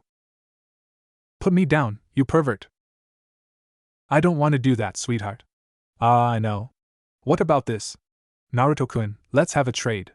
If you give up yourself to us, I'll let her go. How does it sound? Shizen was horrified. No! Naruto, don't listen to him. He will not keep his words. What do you think? Is this woman worth dying for? Madara said. Naruto, listen, Shizen said. Your life is 10 times more important than mine. Please, think carefully. If you die here, Konoha might lose in the war. Forget about me and escape. The damsel in distress has said her speech. What do you think? All right. Let her go, Naruto said. Oh, you really are an idiot. You'll give your life to a useless bitch like her? Don't talk that way about Shizen-san. She's very important to me. Now let her go. If you hurt her in any way, I'll promise you that you'll suffer in my hands. Naruto, Shizen whispered. She didn't know what feeling to entertain first, joy at Naruto's concern for her or fear at Naruto's impending demise. Her heart was hurting in her chest. Out of place, but she couldn't help it. The element she had been waiting for had just come. How he valued her. Basing it to his action just now, there was no mistaking it that he deemed her very important. Worth dying for in this villain's words. With a jolt it came. Her heart answered back. When did it start? She didn't know or care. Only the truth mattered. She loved him. Madara got intimidated by Naruto's stare. Blah blah blah. You have a way with words. Fine. Madara raised his free hand and a chain shot out his sleeve. It wound around Naruto's body. Madara let go of Shizen and she fell to the ground. Now come here and die, Madara yelled. Madara flicked his wrist and the chain retracted, pulling Naruto along with it. Madara snapped his free arm and a kunai sprung into his hand. As Naruto came, he plunged the kunai, aiming at Naruto's throat. When the tip was about to touch Naruto's skin, a bright ball of electricity shot out from Madara's chest which stopped his movements at once. He couldn't help but let go of Naruto. Naruto crashed to the ground. So, you're the fake Madara who has been using our name to plunder for money, an ominous voice said. This voice Uchiha Sasuke? The impostor said. Die. Sasuke grabbed the impostor's heart and crushed it. He let go of the corpse and looked down at Naruto. I see that you're still a fool who will throw away your life for your friends, Sasuke said. The wind tossed his dark hair. His stare was cold and piercing. The Sharingan made it more awful. Sasuke, Naruto muttered. I can kill you here and now, but it will be just a waste of time. Don't think that you can already go against me at your current level. After saying that, Sasuke disappeared. Sasuke, wait. Sasuke. It was no use. Shit. Naruto hurriedly broke out from the chain and ran to Shizen. He helped Shizen out of the chain around her. She was crying. Shizen-san? Are you alright? You fool. Why are you so dumb? For goodness sake, you could have been killed. I'm sorry. I was so worried about you. I thought that I'll never see you again. I'm sorry. Damn it. Loving an idiot like you is giving me a hard time. Naruto was taken aback. Huh? Shizen stood up and wiped her tears. Naruto stood behind her. Shizen-san, what did you say? Naruto asked. Shizen abruptly turned around and planted a loud kiss on his lips. Naruto blinked at that. That's for saving me. Now let's go home. I have enough of this foolishness. As Naruto composed himself, he felt a murderous intent aimed at him. He looked around and saw Momoko glaring on top of the fence. You asshole! You unfaithful son of a! I followed you here all the way from Konoha and this is what you will show me. I'm gonna kill you! Hey, wait. What unfaithful? You are just misunderstanding things. Too late. I just saw you kiss Shizen-san. Prepare yourself, you pervert. Wait. That's a part of our cover. Help me, Shizen-san. You're not going to get away from me. Naruto ran away with all his might, shouting for help to anyone who might hear. Tsunade was wide-eyed after hearing the story. He thought that I was still acting, then, Shizen said, looking into the distance. I took advantage of that and kept my feelings from him. So, when he asked me out, I shunned his advance. Now I regret it. I should have gone with him. He was honestly infatuated with me. I could see it in his eyes. I didn't have the vaguest idea that Naruto had a crush on you. Surprise, surprise? And she giggled. What do you think? Could it have worked between us? He made you fall in love with him. If you gave him a chance, then I think it could have. Shizen began to cry. He was so gentle and sensitive and caring. He was like a dream. I was so touched when he threw away his life to save mine. Nobody has ever done it for me. Nobody. Everyone will miss him so much. Now, Shizen was crying even louder. I loved him, master. I loved him very much. Tsunade knew that no words would quench the sadness of her apprentice. All she could do was listen to Shizen as she sang the haunting melody of grief. She closed her eyes and endured. Early that morning of the third day, other countries' representatives arrived at Konoha. It was Naruto's burial day. The preparations had been finished. Tsunade had approved of the casket made of ebony, where Naruto's body would be laid in, to be carried around the village so that every villager could see him off to his final destination. The sky was remarkably clear, without a hint of clouds, a sailor's sky. It was on Earth that the clouds were around, only that they were in the form only felt, not seen. Every villager wore black. No stores were open. No classes in schools. The day was special. The villagers were surprised to see the Yukikage, clad in white robe with the character for snow on her hat painted in blue, her eyes a pretty pair of gray, skin as white as the element she represented, manners as soft as a feather. She walked with an entourage of 50 high-class shinobis. There was also the Tetsukage, leader of the Hagakure, the hidden village of blades, wearing his most expensive black robe sewn with intricate spade patterns around the hems, the character for iron painted in white on his black hat, a man in his 60s possessing a frightening pair of black eyeballs with irises of metal gray, a forged steel mask covering his face in the typical assassin-type design. He ambled with an entourage of 20 samurais and 15 special ops-class shinobis. These two leaders were the last to arrive. The Kazekage, Gaara, had been in the village since the other day, talking with Naruto in the clear glass when no one could see, whispering promises and admiration to his personal hero that in a sudden had left the living realm. The Mizukage had arrived 2 hours ago. She was a beautiful woman in her 30s, a prodigy, beauty and brains. Her blue robe contrasted the grief on her face. Naruto had brought her back on her tracks when she had doubted her effectiveness as Mizukage.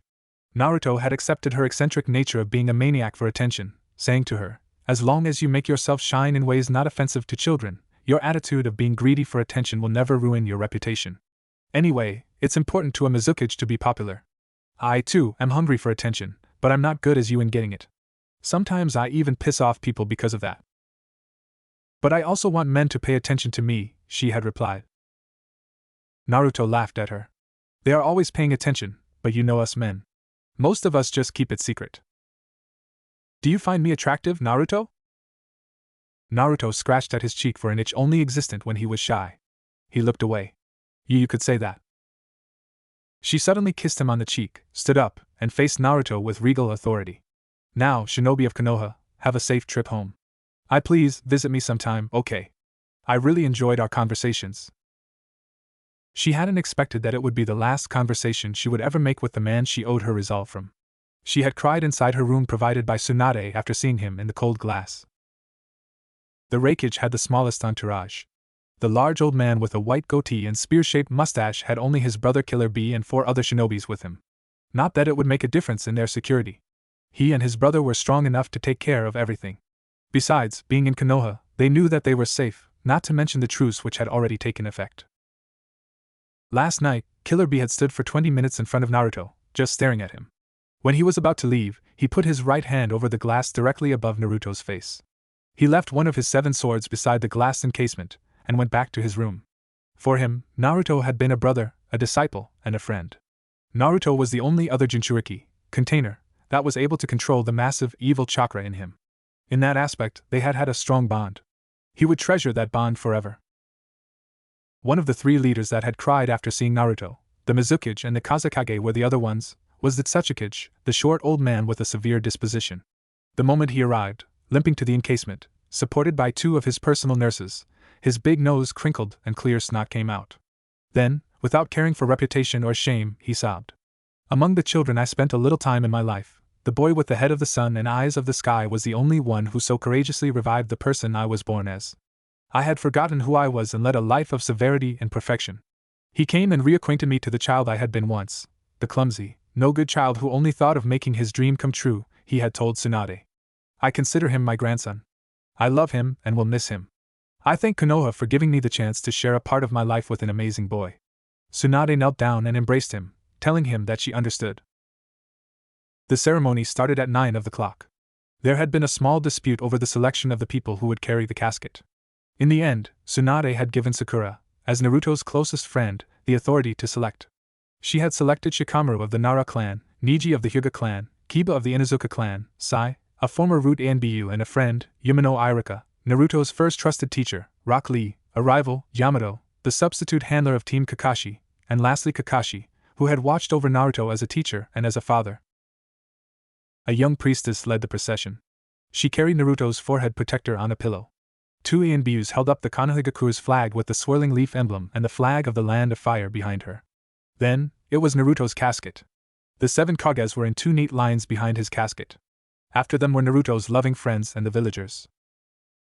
The first step was signaled by a loud beat from the drums, and then music filled the quiet air. It was the same music used in the procession for Chiyo, an elder of Sanagakure. The sad melody started with slow notes that aimed for the sadness, but also gave the feeling of longing, and a wish for the departing to have a safe journey. Smooth as water with seamless transitions, the notes reached the ears of every people present in the event. Like a hand it gripped the heart, like a blade it cut the soul, and like the sky it lit the mind, stirred memories, pulling them out one by one from the subconscious. With the song in the air, the emotions couldn't be contained. Faces gleamed with tears and breaths rang with quiet whimpers of grief. Naruto's casket was placed at the center of the court in front of the Phoenix Temple just below the sculpted faces of the Hokages in the mountain. The 12 great monks of Konoha, old and sagely in their appearance, clad in their red robes with large sandalwood beads around their necks, formed a large C in front of the casket and began to pray. The serene eyes of the people below the platform watched. The hums from each of the monks blending in a baritone that was good to hear were discarded by ears. They were thinking of Naruto. What the monks were doing was for them just a formality. The most important was the impending departure of Naruto's body into the darkness of the earth.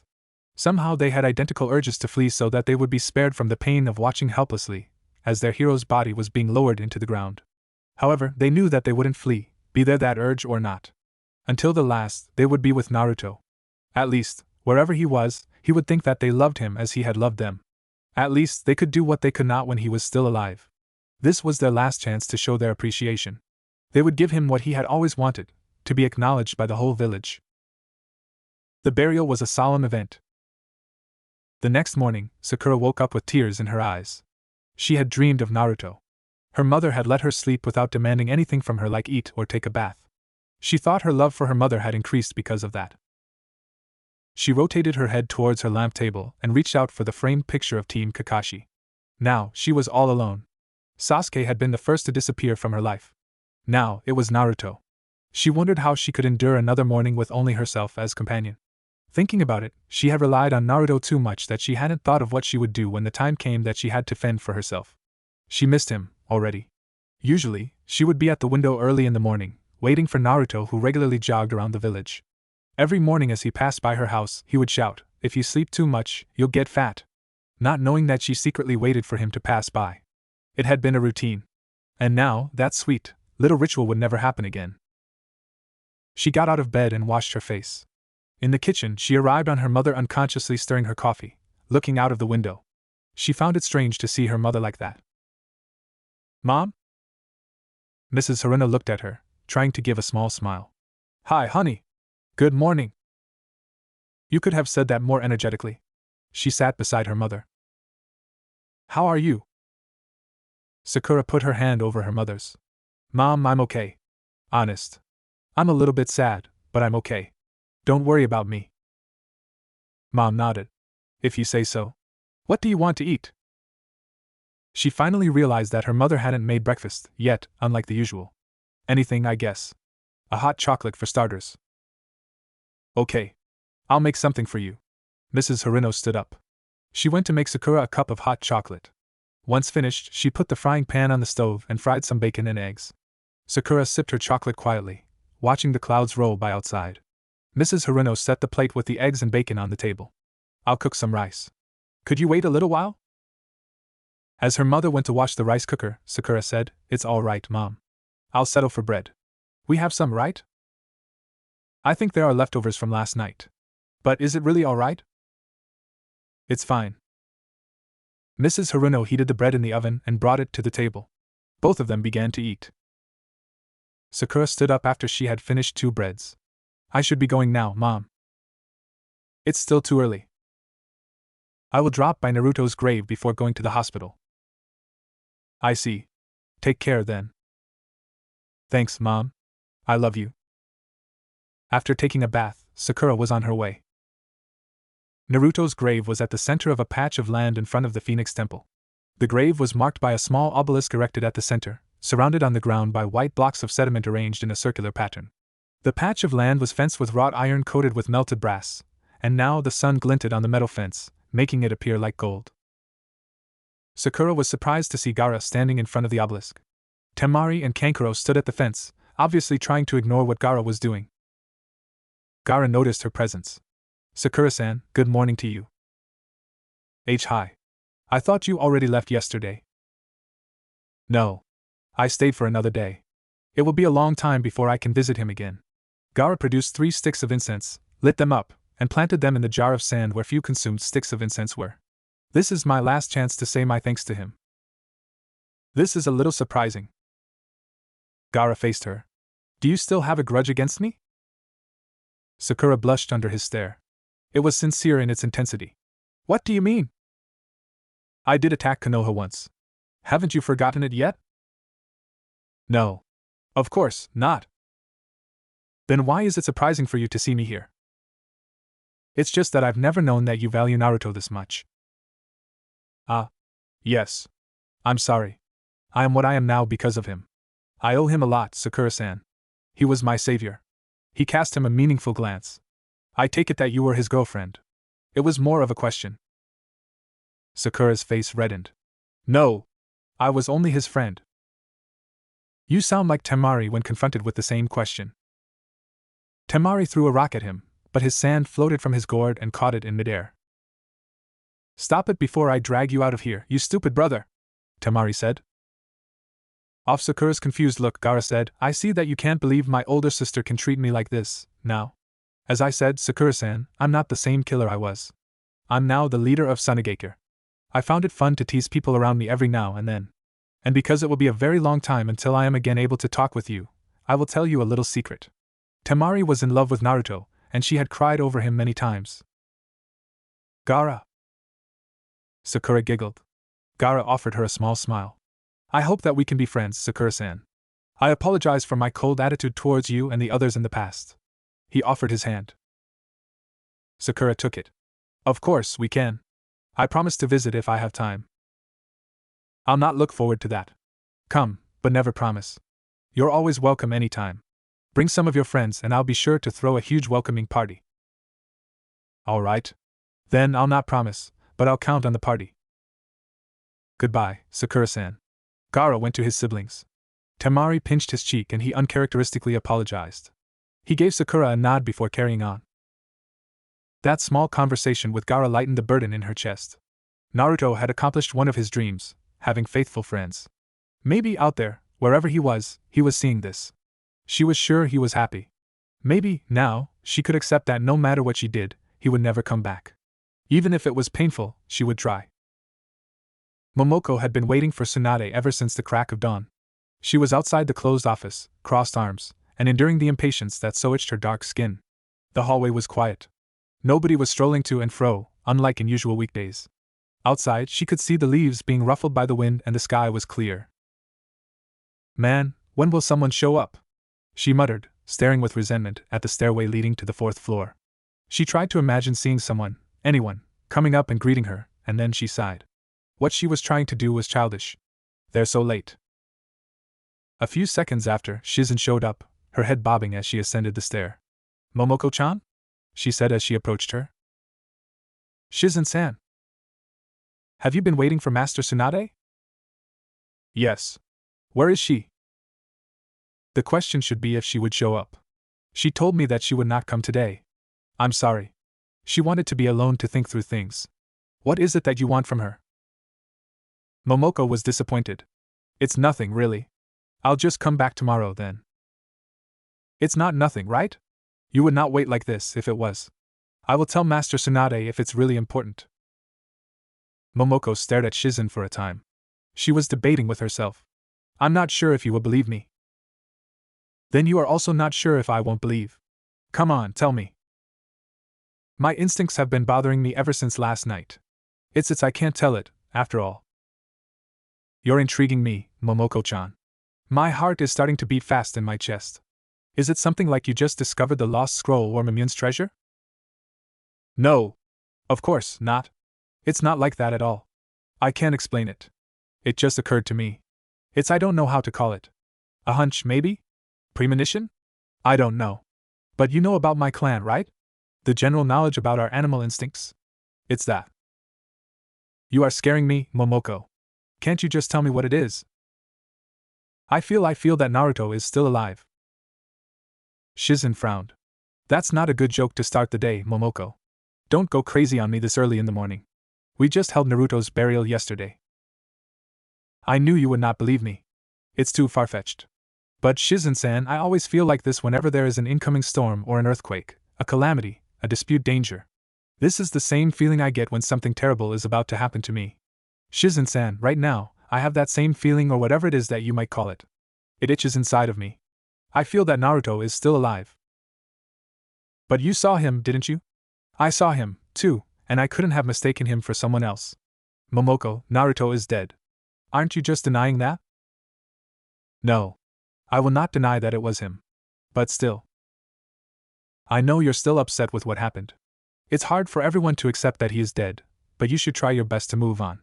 Momoko, he wouldn't like it if you kept on being like this. Let him go, okay? Momoko nodded. I'll try. Don't tell this to Master Tsunade. Naruto was like a son to her. Also, she is not like me. She might hurt you if she hears about this. I understand. In the river beyond the border of the Land of Fire, beyond the border of the Shinobi lands, many kilometers away from Konoha, Naruto's body emerged on the surface. The slow current languorously carried him along like a log. Trees surrounded the river on both sides. Mountains surrounded the trees.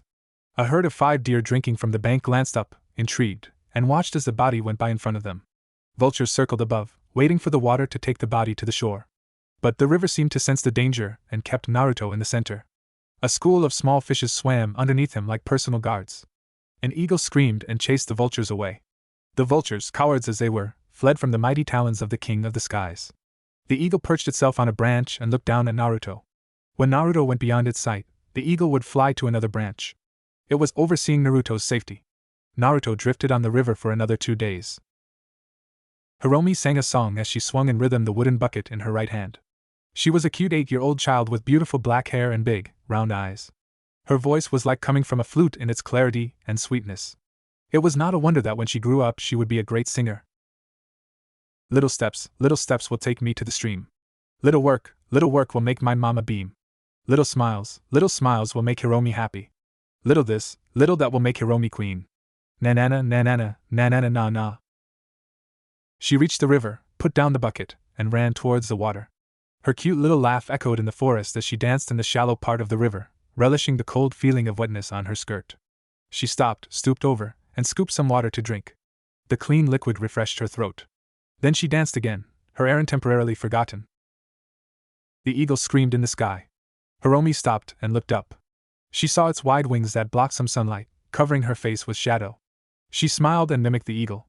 The eagle made 2 complete revolutions above her, and then it disembarked from its path and swooped down towards her. Believing that it was coming for her, she put her small hands over her head and ran towards the shore. But the eagle wasn't aiming for her. It was aiming for a large rock a few meters away. It flapped its huge wings to decrease its speed and perched on top of the rock. As if calling for attention, the eagle screamed again. Hiromi stayed crouched on the ground for a few moments, trying her best to ignore the eagle. The eagle screamed again, but this time it had a different quality. Her ears that were gifted to differentiate between sounds made her notice that quality. The scream was not hostile. It was like asking for help. Slowly, she turned her head towards the eagle. The eagle screamed again and flapped its great wings as if beckoning her. Tentatively, she stood up. She stared at the eagle and noticed the body. Now, it was clear to her what the eagle wanted from her. She ran towards the body. She didn't know why she was not scared. At a glance, the body looked dead. She reached out for the body's neck and felt for a pulse. At first there was nothing, she was sure of it, but all of a sudden there it was, strong and very much alive. She felt relieved over that small accomplishment even though it was the man who had done it himself. The man was strong, she decided. For the eagle to do something like seeking for help for him, he must be a great man from somewhere. She turned the body over and lowered her cheek to feel his breathing. He was breathing, but it was weak, a feather against her skin. She put her ear over his chest. His heart was beating, but it was also weak. She inspected him. He didn't seem to have any injuries. She frowned. Could it be that he was a sailor? His ship had sunk because of a storm and the river had taken him here. She hit her head. Her imagination was kicking in again. She didn't need it now. Then she noticed the crystal amulet on the ground beside his neck. It was sparkling as if a piece of heaven had been torn and placed inside the crystal. The dust of light that moved inside the amulet mesmerized her eyes. She held it on her palm and looked at it closely. Abruptly, a crazy idea occurred to her. She gasped. He must be a prince, she said. She put the amulet inside his jacket and looked up at the eagle. Mr. Eagle, could you guard him for a little longer? I'm gonna get some help. The eagle screeched in response. It was too loud, she had to cover her ears. Thank you. She stood up and ran up the path back to her home. A white wolf had been watching Naruto in the shadows.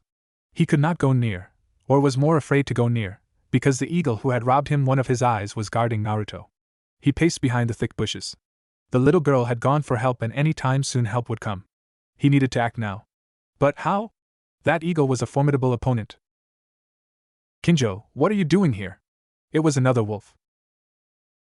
Bakuryu. Look at that rock. Bakuryu squinted through the bushes. A boy. Are you thinking of eating him? We are not allowed to eat human beings, Kinjo. I know that. But can't you smell something from him? What do you mean? He smells of flesh, that's all.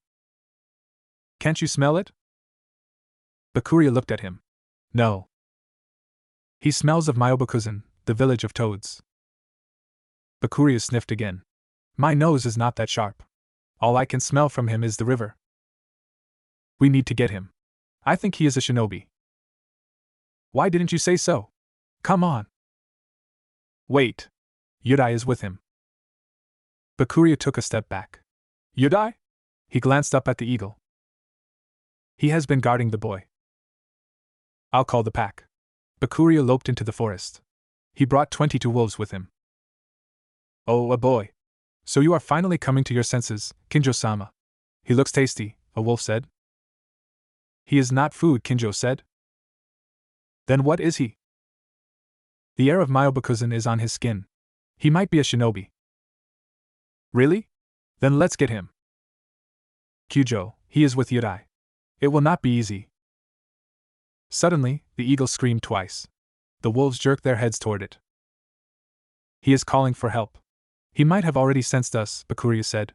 Kinjo, we should move now. Okay. Come on, Kinjo replied. He led the pack towards the shore. Upon seeing them, Yudai spread his wings and screamed. The wolves fanned out in front of the eagle. They were growling, baring their fangs, but cautiously inching forward. I'll snatch the boy, Kinjo said. You distract Yudai. Bakuryu nodded at Kinjo, then at Kyujo.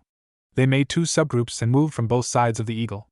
Bakuryu, Kinjo, and Kyujo exchanged meaningful glances, and then they began the attack. The thunder of paws echoed around, shaking the ground. The wolves opened their mouths. Two wolves leaped toward the eagle, but before they could reach it, two other eagles caught them in midair, carried them up, and dropped them dead to the ground. The two eagles circled above. 6 more eagles joined in. After a few seconds, 12 hawks arrived and screamed, swooping above the heads of the wolves. The wolves backed off. What are we going to do now, Kinjo? Bakuryu asked. I can't pass up this chance. We have been here for 26 years, Bakuryu. This is a once-in-a-lifetime opportunity. Kinjo set aside his fear and sprinted forward. The birds of prey one by one disengaged from the flock and dropped down like meteors. Kinjo! Everyone! Don't just stand there. Protect Kinjo! Led by Bakuryu, the wolves did their best to catch up to Kinjo. But the birds bested them. Armed with strong talons and the advantage of flight, the eagles and the hawks felled them one by one. They desperately fought by attempting to snap at the birds' talons that held the pelts on their backs, but it was useless. The birds knew where to take hold. Kinjo had nothing on his mind but to get to Naruto. He ignored the whimpers of his pack and trudged on. A hawk aimed at him, swooping down with talons spread like blades. Kinjo timed the coming of the hawk. As they were about to collide, Kinjo swerved to his right and abruptly twisted to his left. He grabbed the hawk out of the air by his mouth and broke its neck. Yudai, seeing a chance, flew towards Kinjo. Kinjo! Yudai is coming! Watch out! Bakuria cried. Kinjo looked with alarm at the eagle. However, before Yudai could reach him, a fast object sliced through the air. It hit the pebbles. It was a dart. Yudai flapped its wings and changed direction. It was an opportunity, and Kinjo didn't let it pass. He loped towards Naruto. A young girl shrieked. Kinjo was about to snatch Naruto when a powerful force pushed him sideways. Kinjo stood up. He growled at the man standing next to the rock. The man had a lean body and short, dark hair. He also had a well-trimmed goatee. His arm was extended in front of him. He was confidently grinning. Sunio, Kinjo said. What are you doing here? This boy is Hiromi's prince. I'll not let you lay your filthy paws on him. Another dart flew from nowhere, but Sunio easily caught it with his left hand. Setsuko is also here, I see. Hiromi reached Naruto. Immediately, she inspected him. She sighed. They haven't touched him yet, father. She glared at Kinjo. Go away, Kinjo. Onii-san is not food. Just give him up to us, Sunio, and nobody's gonna be hurt, Kinjo said. Over our dead bodies. Hiromi hugged Naruto's head. It's just what my daughter says, Kinjo. I don't want to fight you. Then, it's no use talking. Kinjo dashed forward with murder in his remaining good eye. He meant to kill Sunio. Sunio grinned, excitedly. Suddenly, a shrill whistle cut through the air. The wolves, including Kinjo, stopped on their tracks. You don't stand a chance against him, father. Fall back. A woman yelled. Kinjo snarled in disgust. We're not finished yet, Sunio. We'll get the boy, whether you like it or not. To his pack, he said, we're retreating. He stared at Sunio. Remember this, Sunio. I'm sorry, was all Sunio could say. The wolves retreated into the forest. Yudai perched on the rock and screamed as if to greet Hiromi and Sunio. Thank you, Mr. Eagle, Hiromi said, smiling. Thank you for taking care of him. Yudai screeched and flapped his wings. Hiromi, this is Yudai, Sunio said. He is the guardian of the forest. Yudai? Is that his name? Yes. He turned and looked down at Naruto. His expression was blank. It will be dangerous for him to stay here. You said it, Dad? Even Kinjo wanted to eat him. Yes. Fetch some water, Hiromi. Sunio was now sitting on the porch of his house, smoking his pipe. He had taken Naruto inside the guest room. Hiromi had stayed to take care of him. His house was not that big, but it had a large dojo. It stood alone in the center of the bamboo forest. The town was kilometers away, and he would only go down once every month. Honey, here's some tea, Saki said. She was an elegant-looking woman despite of her simple taste of clothing. Her skin was smooth and white, and she had a lovely smile that won the hearts of those who were graced to see it. She always wore her black hair in a cascade. Thank you, dear, Sunio said. Saki sat beside him. Are you thinking about the boy? Yes. I'm thinking why Kinjo would interest himself in him. Hiromi was saying that Kinjo wanted to eat the boy.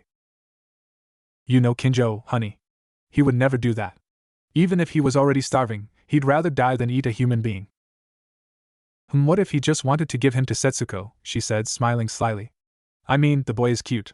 Setsuko will love him for sure. Sunio looked at her, incredulously. Are you aware of what you're saying? She giggled. Of course I do. He shook his head. Setsuko will kill him. It's just plain impossible. Did Hiromi tell you that Yudai was guarding the boy? Yudai? That's a surprise. Could the boy be a king in some faraway kingdom? You know what, with your rich imagination, you should be a writer. Yudai is a wise creature. He can see things our eyes easily miss. What do you think? Maybe this boy was sent by heaven to finally open the doors to our country. Who should be the writer? Let's not make conclusions. After the boy has woken up, he can clear things for us. Sunio sighed through his nose. Saki stood up. Okay then. I'll leave you to yourself. Drink the tea. It's getting cold. Sunio smiled. Thanks. Kinjo lay on top of a smooth precipice inside the cave, his snout resting on top of his front paws. Drops of water dripped from the stalactites above, sending a monotone of familiar notes, all throughout the cave. Bakuria leaped up from below and stood beside him. We lost 6 wolves. The others are seriously injured. I'm sorry. It was my fault. Bakuria lay down beside Kinjo. No one is blaming you. Kinjo, do you really think that the boy is a shinobi? When I got near him, I confirmed it. I was not imagining things. Father, a woman called out from below. Bakuryu and Kinjo stood up. Setsuko, Kinjo said. A striking young woman, dressed in a wolf hide, leaped from the ground, landed on a rock, and leaped up again, landing on the precipice where Kinjo was. She had sun-bleached, shoulder-length hair that hadn't known a brush before, cut ruggedly by a sharpened bone. She was 18 years old. Her face was small, and everything in it was cute, especially her nose and lips. Her eyes were brown like wood. Above them were a thick set of eyebrows, not bushy, but thick enough to make her look slightly masculine. Why did you do that? Setsuko said, seething. You know how dangerous it is to go against Yudai and that old man. Are you really that desperate for food? What's happening to you? I'm sorry, Setsuko. Setsuko slumped down on the precipice. Tell me why you did that. I just want to give you a man. Setsuko blushed despite of herself. Be serious, you old wolf. I'm serious. Why do you always keep things from me in spite of my position? Am I the alpha for nothing? If I wasn't there, you could have been beaten up by Sunio Ajisen. Kinjo approached Setsuko and licked her cheek. He curled around her. Bakuryu, sensing that he was not needed there, jumped off from the precipice. Setsuko, if ever I get the chance to go back to my village, will you come with me? Setsuko hugged her knees. I'll come with you, father. But I won't take you. What? She turned around and looked at Kinjo. My world is a fearsome world. No ordinary human can live there for 3 hours. Besides, you had a butt there. Why don't you go back to Sunio? He is a kind man. He took care of you before you chose to go with my pack. I hate that old geezer. He was overprotective. I couldn't breathe in his house. He didn't give me much freedom. Kinjo laughed. The sound bounced repeatedly off the cave walls. But she treated you like his daughter. I know that. But you are the one who saved my life when I was just a baby. I could have died if not for you. Besides, I can do what I want here. Silence. Do you really mean to go back? I have my family waiting for me over there. Setsuko, this place makes me old 5 times faster. Did you see how those birds harassed us as if we were rats? I've weakened. I'm not the same summoned wolf I was. Setsuko thought for a few moments. You are thinking to nab that stranger, because you believe that he can help you. Kinjo looked at her daughter. Yes. I believe that he can summon me back. How will you do it? Sunio Ajisen has taken the stranger with him. His family is strong. We need to use numbers, Setsuko. That's the only way. Why don't you just talk with him? Tell him what you want with the stranger. It's safer. He is not the type of man to give up the life of a human being. But you're not going to hurt the stranger. He won't understand. Setsuko, we don't have a close relationship. He doesn't trust me. But why? You were friends. I don't remember being friends with him. But you were talking with each other. We are acquaintances. That's all. And I owe him for taking care of you. I don't understand. Adult business. It's complicated. Setsuko let some seconds pass before speaking again. Do you really want to go that badly? Yes, Setsuko. Nothing can change your mind? Kinjo put his head against Setsuko's. I'm sorry, Setsuko, but I have to. This is a chance in a lifetime. I may never have the same opportunity again. Setsuko hugged Kinjo's neck. I don't want to lose you. You will not lose me. I'm a summoning beast. Be friends with the person that will summon me back, and if he allows it, you may see me whenever you want. Is that true? Yes. Setsuko kept her face buried in Kinjo's fur for a long time. Then she stood up and went to the edge of the precipice. Bakuryu! Come here! Bakuria sat below the precipice. Setsuko-sama. Gather everyone. I want everyone to be here by tomorrow afternoon. Yes, Setsuko-sama. I'm counting on you, Bakuryu. Midori had just finished her routine training.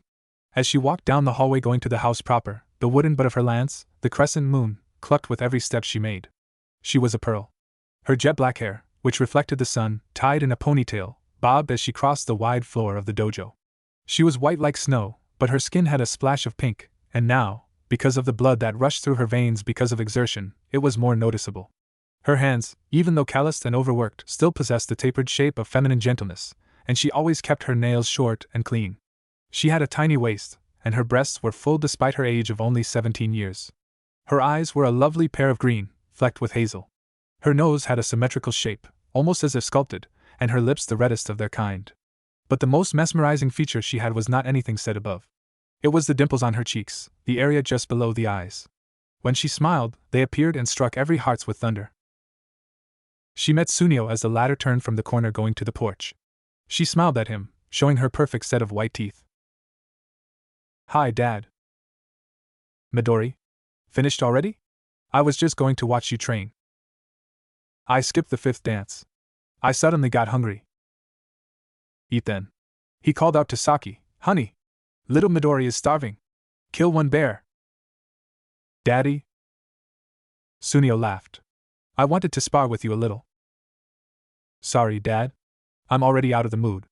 Next time, I guess. Sure. See you later then. Okay. Midori went in the direction of the guest room. Sunio stopped as if remembering something, and then shrugged. Oh well. Must be my imagination. He thought that Midori was going to her room. He forgot that Midori had a silly sense of direction and easily got lost even around the house. The guest room had the same size as her room, so she didn't notice the difference. She looked around for his lance's encasement and frowned when she didn't find it. My. Hiromi must have hidden it somewhere. That kid. Really? She set down her lance on the floor. Sorry, sis. I'll get you to your bed later. Right now, I'm really starving, she said to her lance. She turned to go, but she noticed the futon in the center of the room. No. I promised to rid myself of this habit. She looked away and stepped out. She couldn't leave. No. You can do it. Determination. She really couldn't. Oh, brother. Okay. But just a little bit. She headed back to the futon and literally dived onto it. She hugged the hump in the blanket, believing that it was just some pillows. It feels so good when I'm in bed. Might as well take a short nap. I don't smell anyway. Don't need to shower. She slid underneath the blanket and hugged whatever was the lump beside her. She huddled her face into it. A minute and a second later, she realized that what was beside her was not a bunch of pillows. She suddenly opened her eyes. It was a man. A man! She screamed so loud the house seemed to tremble. Midori got out of the futon and picked up her lance. You! I'm gonna kill you! She leaped up, twirled the lance over her head, and plunged it down towards Naruto. The blade pierced the air. Die! The blade went through something, but the speed in which that something had appeared made Midori realize it too late. Her blade had grazed Sunio's thigh. He was holding her wrists, and kneeling on his right knee, blood dripping from the wound on his left thigh. He was grinning. That was fast, Midori, Sunio said, and very powerful. Father! Midori! Honey! What are you doing? Saki said, coming in from the door. That's a deep wound, honey. Let's get that cleaned up. Put pressure on it. I'll go get my things. She rushed out of the room. Midori slumped down and burst into tears. I'm sorry, Dad. I didn't mean to. It's natural. I was at fault here. I forgot to tell you about him. But... Stop crying. Snot is coming out your nose. I'm sorry, Dad. Saki came in with her medical kit. Hiromi was with her, carrying a basin of hot water. Saki and Midori carried Sunio to a corner and started cleaning his wound. Sunio explained everything to Midori. Hiromi pulled the blood-stained blanket off Naruto and carried it outside. She soaked it in water and came back to the room to check on Naruto. I didn't mean to, Midori said. It's not your fault, honey, Saki said. After all, your father needs a few scratches every now and then, or he'll forget that he is a fighter. It's more of I'm proud of you rather than reproachful, Sunio said. That was an amazing downward thrust, fast, accurate, and powerful. Midori just nodded, still full of guilt. Sunio knew that Midori would feel that way for a long time, unless she did something in atonement. Okay. If the only way for you to forgive yourself is do something for me, Sunio began, I'll assign you as our guest personal nurse. What? Midori blurted out. But Dad. Saki giggled. That's a good idea. I don't want our Midori to stay the tomboy that she is. I'm not a tomboy, Mom. Then? Sunio cocked one eyebrow. Mom, Midori searched an ally in Saki. Anything but that. My wound. My wound. It's killing me, Sunio said, pretending to writhe in pain. Saki played along. Oh no, your father is dying. Midori's cheeks were burning. Dad. Stop that. Oh. Why must this happen to me? Oh, Sunio said. Honey, you had better agree to it. I don't want to be a widow at 36. All right. I'll do it. Midori cast a sideway glance at Naruto and grimaced. She glared at Sunio. Isn't he a cutie? Saki teased.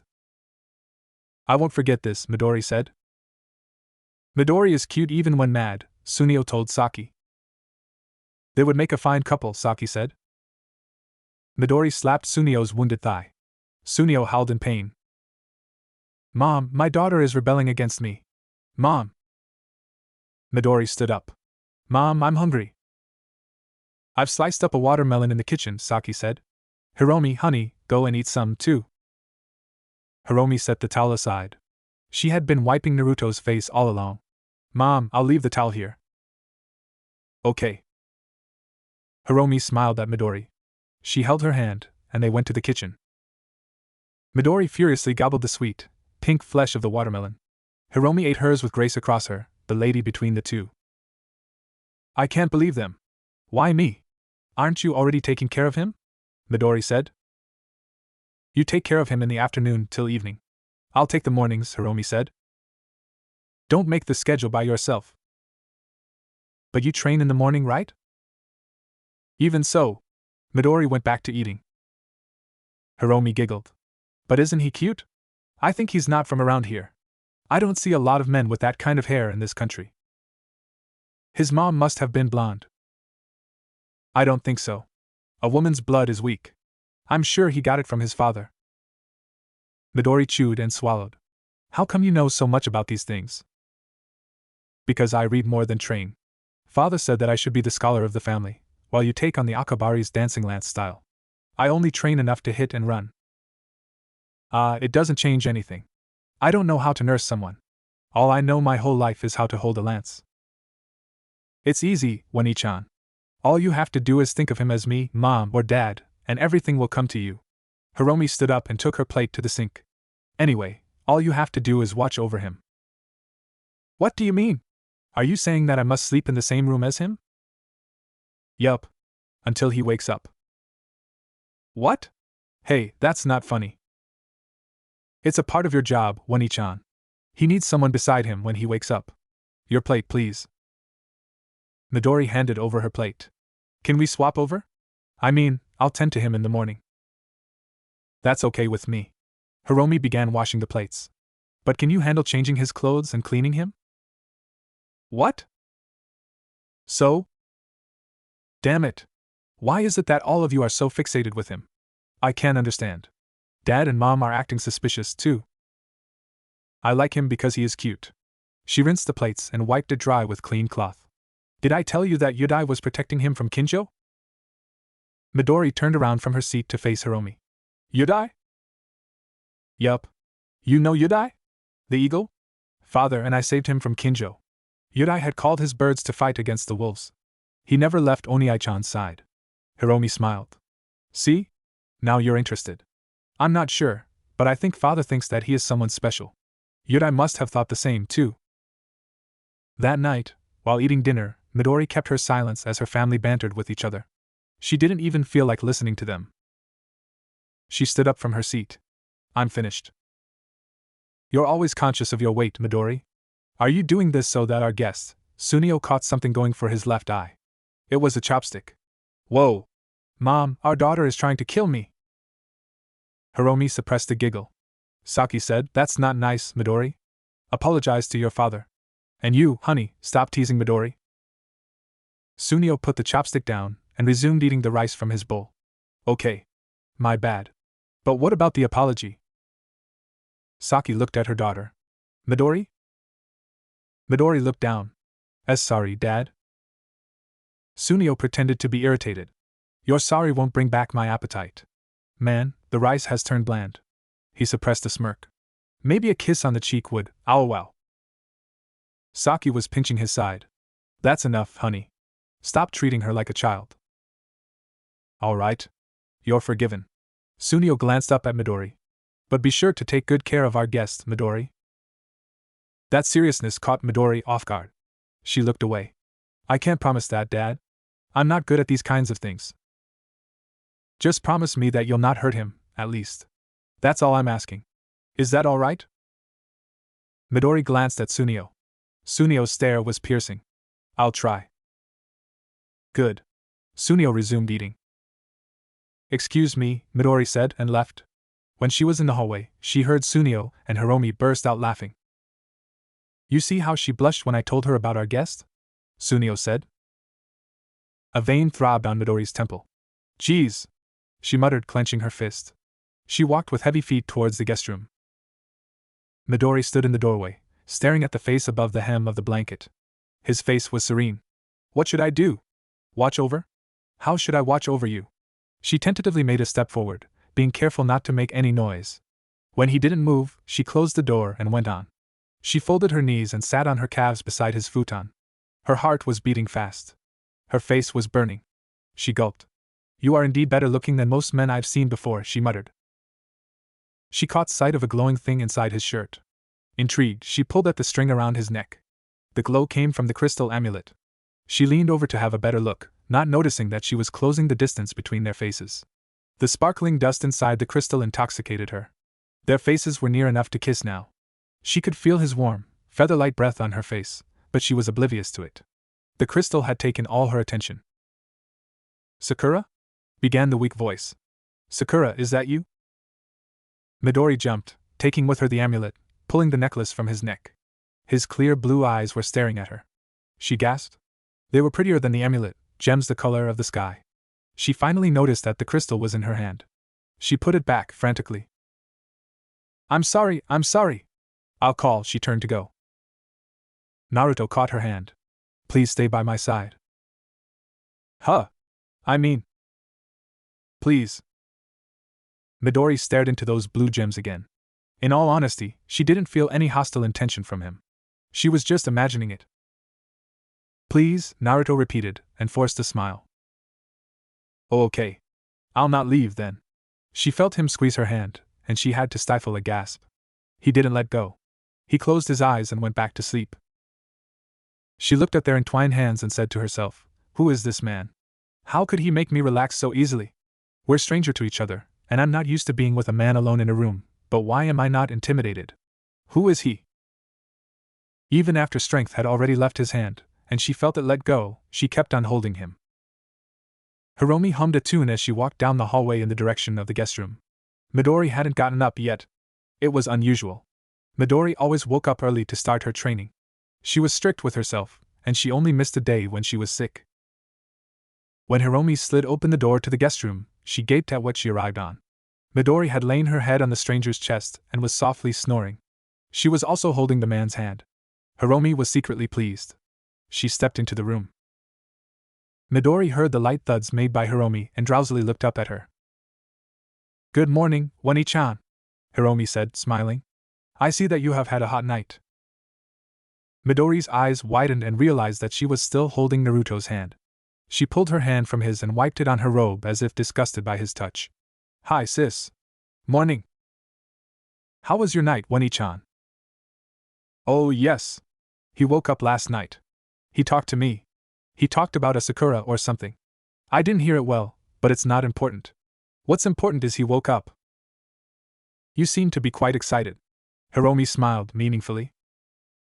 Midori stood up, stepped forward, and took hold of Hiromi's cheeks. Why do you have to tease me so early in the morning? Okay. Maybe I'm excited. But it's over the fact that I will no longer take care of him when he wakes up. My cheeks, my cheeks. Midori let go of her. Geez, One-chan. Were you trying to tear up my cheeks? You deserve it. Humph. She walked to the door. I'll leave everything to you, now. I haven't had enough sleep, so I think I'll take a nap for a couple of hours.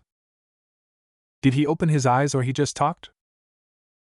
Midori remembered his blue eyes and blushed. He just talked, she lied. Later. That's sleep-talking then. She said he had woken up. One-chan, you liar. But Midori was already gone and didn't hear Hiromi's rumblings. Midori had just managed to sleep for 1 hour. The stranger had kept on intruding her dreams, so she had woken up many times from her slumber. She took a bath and then went to the dojo to train. She felt sick in the head, but she still continued with her routines. From a distance, Sunio watched her and noticed her rough movements. She was obviously distracted by something. Sunio approached and leaned against the edge of the door jamb, crossing his arms and pretending to be engaged in watching her. Midori didn't notice his presence. Sunio stayed quiet until Midori tripped and slammed on the floor. Her lance slid away from her hand. He let a smirk out his mouth. Father? She hurriedly stood up. What are you doing here? I was watching. I haven't expected to see something entertaining. Nice exhibition. I just lost my balance. It was an accident. You are distracted. A martial artist never trips accidentally. You can't expect to be perfect all the time. Sunio grinned. Is this about our guest? Did something happen that I don't know? Midori looked away. She tried to answer, but chose to fetch her lance from the floor. Midori, I'll tell you the truth. That boy is a shinobi. What? Sunio pulled a blue forehead protector from his sleeve. I got this from him. Midori took the forehead protector from her father and inspected it. What does this inscription stand for, Dad? That's the symbol of one of the strongest hidden villages in history, Konoha. Konoha? He's a ninja of Konoha? He is if that forehead protector is really his. How did he get washed up here? Is Konoha near our country? It's far from here. Almost 2 countries away. I've only read it from a book somewhere. I've never been there before. Moreover, they are called hidden villages because they're not easy to find. Midori stared at the forehead protector. The steel plate glinted under the morning light. You don't have to tell me what he is. He won't stay long anyway. It's better if you know. So tell me, how is he for you? What how is he? You know, what did you feel while you were with him? I know you have a knack at these things. Your intuition about people is always right. He saw how Midori blushed. All right. I understand. He smiled and turned around. By the way, Hiromi told me that he had woken up last night. Is that true? Yes, Dad. He was talking about a sakura. I'm not sure if he was pertaining to a tree or a person. The next thing he said only grazed my ears. That's good to hear. And Midori? Yes, Dad. Skip training today. It's not advisable to train if your mind is somewhere else. Take this day to rest. Sunio was about to reach the doorway when she thought to ask him something. Dad, are shinobi strong? Sunio stopped and caressed his chin with his thumb. They are. Why are you asking? Nothing. I'm just curious. As he watched the blue sky above, Sunio sighed. Now it was clear to him why Kinjo was interested in the boy. Kinjo wanted to summon himself back to where he came from. Sunio smelled the scent of an imminent battle. But he would never go back on his words. No matter if he was wrong or right. He would never surrender the boy to Kinjo. The breaths of the wolves mingled with the cold air as plumes of vapor, vibrations of snarls audible as the wind passed through their throat. They were inching forward to the lone house in the center of the bamboo forest. Setsuko gripped her spear more tightly beside her. The moon had just risen in the sky. Won't you talk with him first, father? Setsuko asked.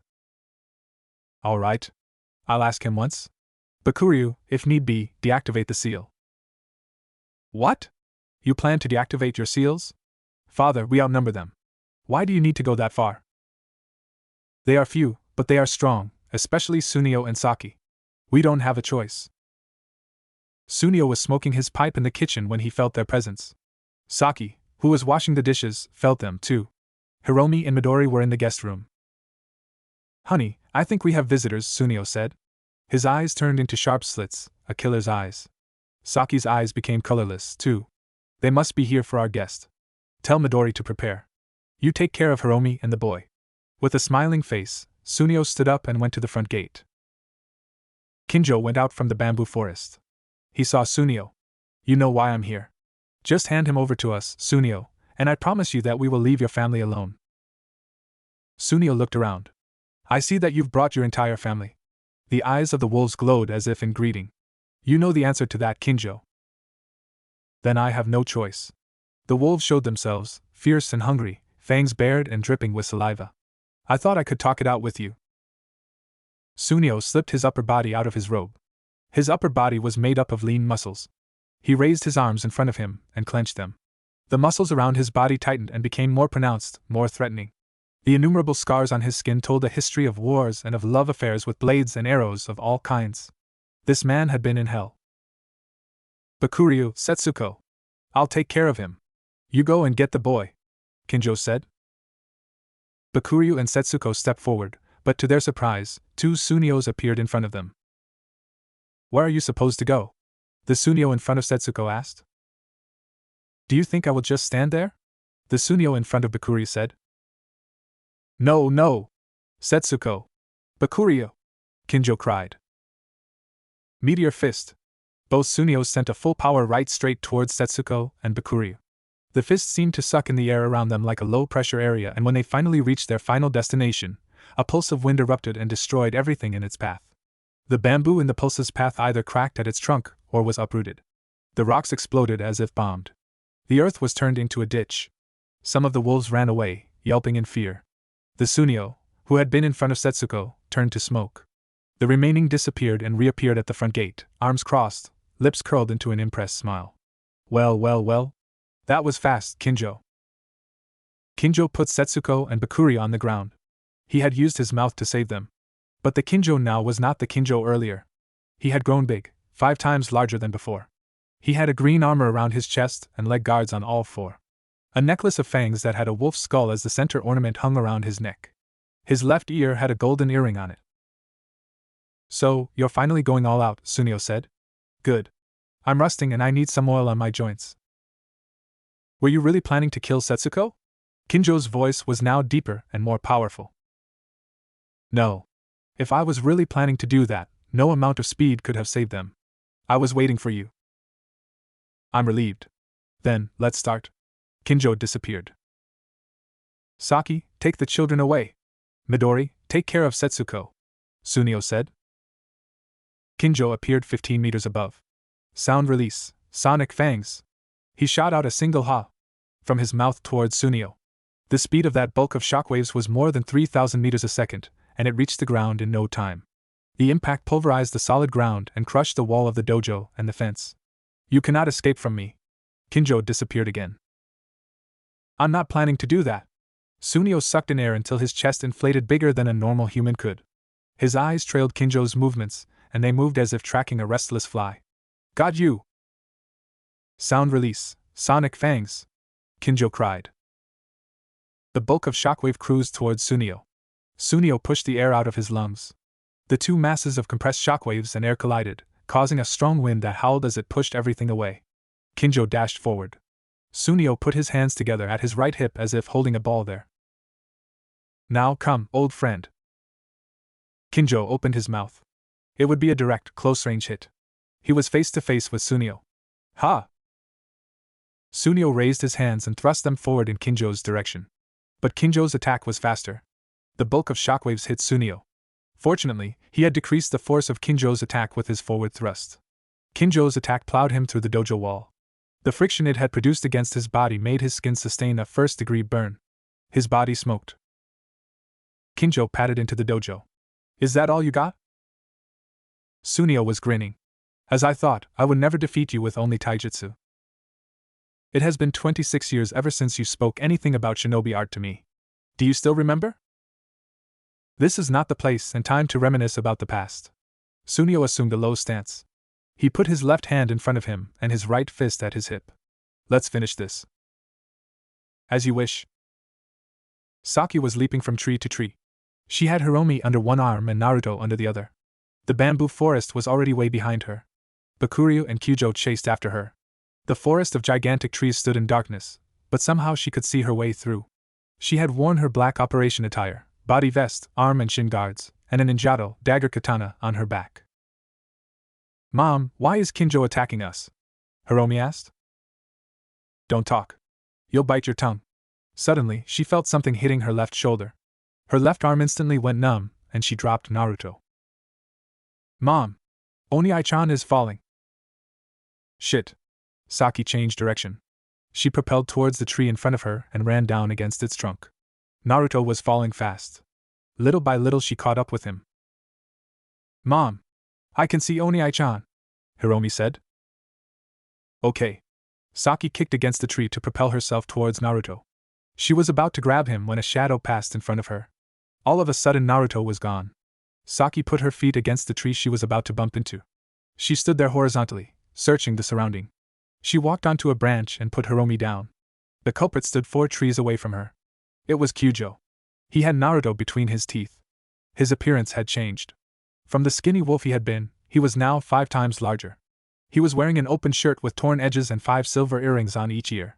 A skull of a hawk hung on a necklace around his thick neck. "Hiromi," she said, "stay here."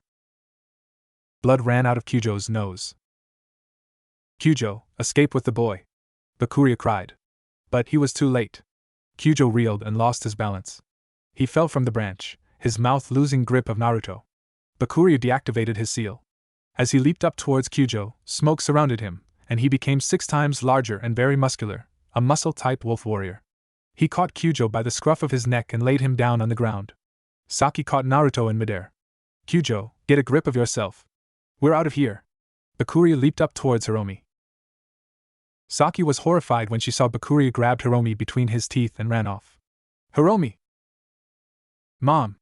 Hiromi cried. "Help me!" Naruto heard her voice. His heart beat strongly in his chest. Saki put Naruto down and went after Bakuryu. "Hiromi!" Kyujo shook his head and ran after Saki. When he was near her, he used all his might and leaped. Below, Naruto disappeared from where he was. A circle of dust whirled in his place, an evidence of immense speed. Kyujo opened his mouth. Saki was oblivious to the impending danger. All she cared about was to reach Hiromi. Kyujo was only inches away. Nearing. Nearing. Nearing. "Hiromi!" Saki cried, and then felt the killing intent behind her. She turned her head around and saw the murderous glare of the big wolf. Her eyes grew wide. "Mum!" Hiromi shrieked. Arms enfolded Saki, warm and reassuring. Instantly, her fear disappeared. Then she was off into the air. The world whirled around her. Hammer of Justice! Naruto ended his seemingly never-ending somersault with a knee onto the head of Kyujo. Kyujo crashed to the ground. Naruto perched on a branch of a tree carrying Saki in his arms. "Are you okay? Nothing hurts?" Naruto asked. He gently swept the hair away from her face and searched for any sign of pain in her expression. Saki shook her head in his hands. "Mum!" Hiromi's voice woke her up. "My daughter! The other wolf snatched my daughter. Please help her." "Are you sure you're okay?" Naruto asked. Yes. Please, they're getting away." "Are you really sure?" Saki looked at him, and then nodded. When Naruto still seemed to wait for something, she kissed him. Naruto was surprised. He frowned. "I'm serious. The wolf had shot you with invisible needles. I'm not sure what they were. They could be poison." "No. I'm okay. Nothing hurts," she said. "I'm fine. Please. Save my daughter." "Okay." With that he disappeared like the wind. There was something wrong with the gait of the wolf in front of him. The wolf seemed to be in pain and was just forcing itself to get away. He was thinking this when Kyujo suddenly appeared in front of him and shot him a rain of needles. He hastily changed direction. An anaconda crawling on the ground received the needles and instantly fainted. Kyujo growled at him. "That was a powerful attack. If I was not in this form, I could have died," Kyujo said. "Anyway, I'm not letting you off. The girl is ours. The woman you saved earlier can no longer stand up. I'm sure I hit her legs. It's better if you go back to her now before the poison. With that many needles, even a large anaconda will die instantly if those needles really contain lethal poison. I can still feel the life from the anaconda below. They only contain paralyzing poison. Kyujo tried to laugh, but hacked out blood instead. You're no ordinary shinobi. What is your rank? I'm still a genin. You're a summoned beast, aren't you? Yes. The wolf that kidnapped the kid is also a summoned beast. Don't worry, we will not hurt her. Like I believe you. Naruto jumped off past Kyujo. Kyujo caught up and shot a barrage of needles at him. Naruto quickly went away from the line of the attack. He ran down a branch and stopped in front of Kyujo. He leaped towards Kyujo and formed a Rasengan in each hand. Rasengan! He thrust the balls of chakra at Kyujo. However, what he hit was just an afterimage. Kyujo appeared to his right and attempted to bite his side. Naruto tried to hit Kyujo with his Rasengan. It connected, but Kyujo turned into smoke. A shadow clone. Tornado fangs. Naruto instantly turned in the direction of the sound only to see a small tornado aiming for him. He was too late to dodge. He formed hand seals as he went crashing towards the ground. There was an explosion of dust. Kyujo multiplied into 3 separate wolves. They jumped from the branches they were perched on and spun around to form 3 tornadoes. The 2 tornadoes at the side joined the one at the center, increasing the destructive power and speed of the attack. The resulting giant tornado aimed at Naruto. Typhoon fangs. The explosion was audible. It reached Bakuryu. It reached Saki. Both suddenly felt alarmed. The dust the impact had raised moved slowly above the ground, around the trees, and between the grasses. Kyujo stood panting a few meters from the rim of the crater his attack had created. He padded to it, and looked down to have a look at his victim in the center of the crater. There he was, lifeless. Kyujo coughed up blood, reeled, but managed to maintain his stance. I'm at my limit. The seal has been deactivated for 7 minutes already. He smirked. I don't have much time to live. I can tell that you're still alive. Come out. I don't care if you kill me. I've already done my job. I'm sure Bakuryu has reached our lair. The Naruto at the center of the crater turned into a log. The real Naruto burrowed out of the ground, spinning. He had been aiming for Kyujo's chest, but decided to change path. He stood next to the large wolf. Upon meeting his eyes, Kyujo's legs gave in. He fell on his side. His breath was short. Are you working for a ninja? Naruto asked. Since I'm dying, I might as well tell you. The answer is no. He coughed up blood. What? Our masters were killed in the war a long time ago. We have lived here for 26 years as ordinary wolves. So that's the reason you don't disappear back to your world even if you're on the verge of death. I get it. Naruto approached Kyujo. May I have some of your blood? What are you going to do? I'm going to bring you home. Kyujo was surprised. Beads of tears sprouted from the corners of his eyes. You are going to do that? Despite what I did to your friends? Yes. Please. Kyujo offered his paw so that Naruto could draw out blood directly from his vein. Naruto cut the pad of his paw with a quick flick of his thumb. He dipped his thumb on the pool of blood that materialized on Kyujo's paw. He dragged his thumb over his palm. Then he formed the seal of tiger and summoned the contract scroll for sacred beasts, wolves. The scroll, it was larger than him, appeared. He laid it down. The paper was divided into columns. Do you accept me as your new master and serve under me one-sidedly? Naruto asked. Yes. What is your name? I'm Kyujo. Naruto searched for Kyujo among the columns. Once he found it, he bit his thumb and written Uzumaki Naruto in the column under the wolf's name. He pressed his left thumb that had Kyujo's blood and his right thumb with his blood underneath his name. The contract is finished. Kyujo couldn't contain his gratitude. Thank you very much. What is your name, master? Uzumaki Naruto. There was a hint of smile on Kyujo's lips before he disappeared into smoke. Naruto rolled the scroll and unsummoned it. Uzumaki Naruto. Is that my name? What is this feeling that's telling me that I've forgotten quite a large deal about my life? He muttered. He shook his head. There were more important things at hand. He went back to where he had left Saki. Saki was trying to move her legs when he arrived. She looked up. Where is my daughter? I couldn't catch up. What? What's happened? The other wolf hindered me. He suddenly swept Saki up. Let's go to your house first. Saki struggled. Put me down. My daughter is in danger. Do you think I will just accept it and go home? Trust me. They're not planning to hurt her. What are you talking about? They kidnapped my daughter. Are you that dumb to miss the message? Naruto stared at Saki. Saki glared at him. Would you please calm down? I will never calm down until you let me go. Naruto thought for a while. He was still staring at Saki. I don't know where this place is, but you seem to have a strange way of things here. He leaned forward.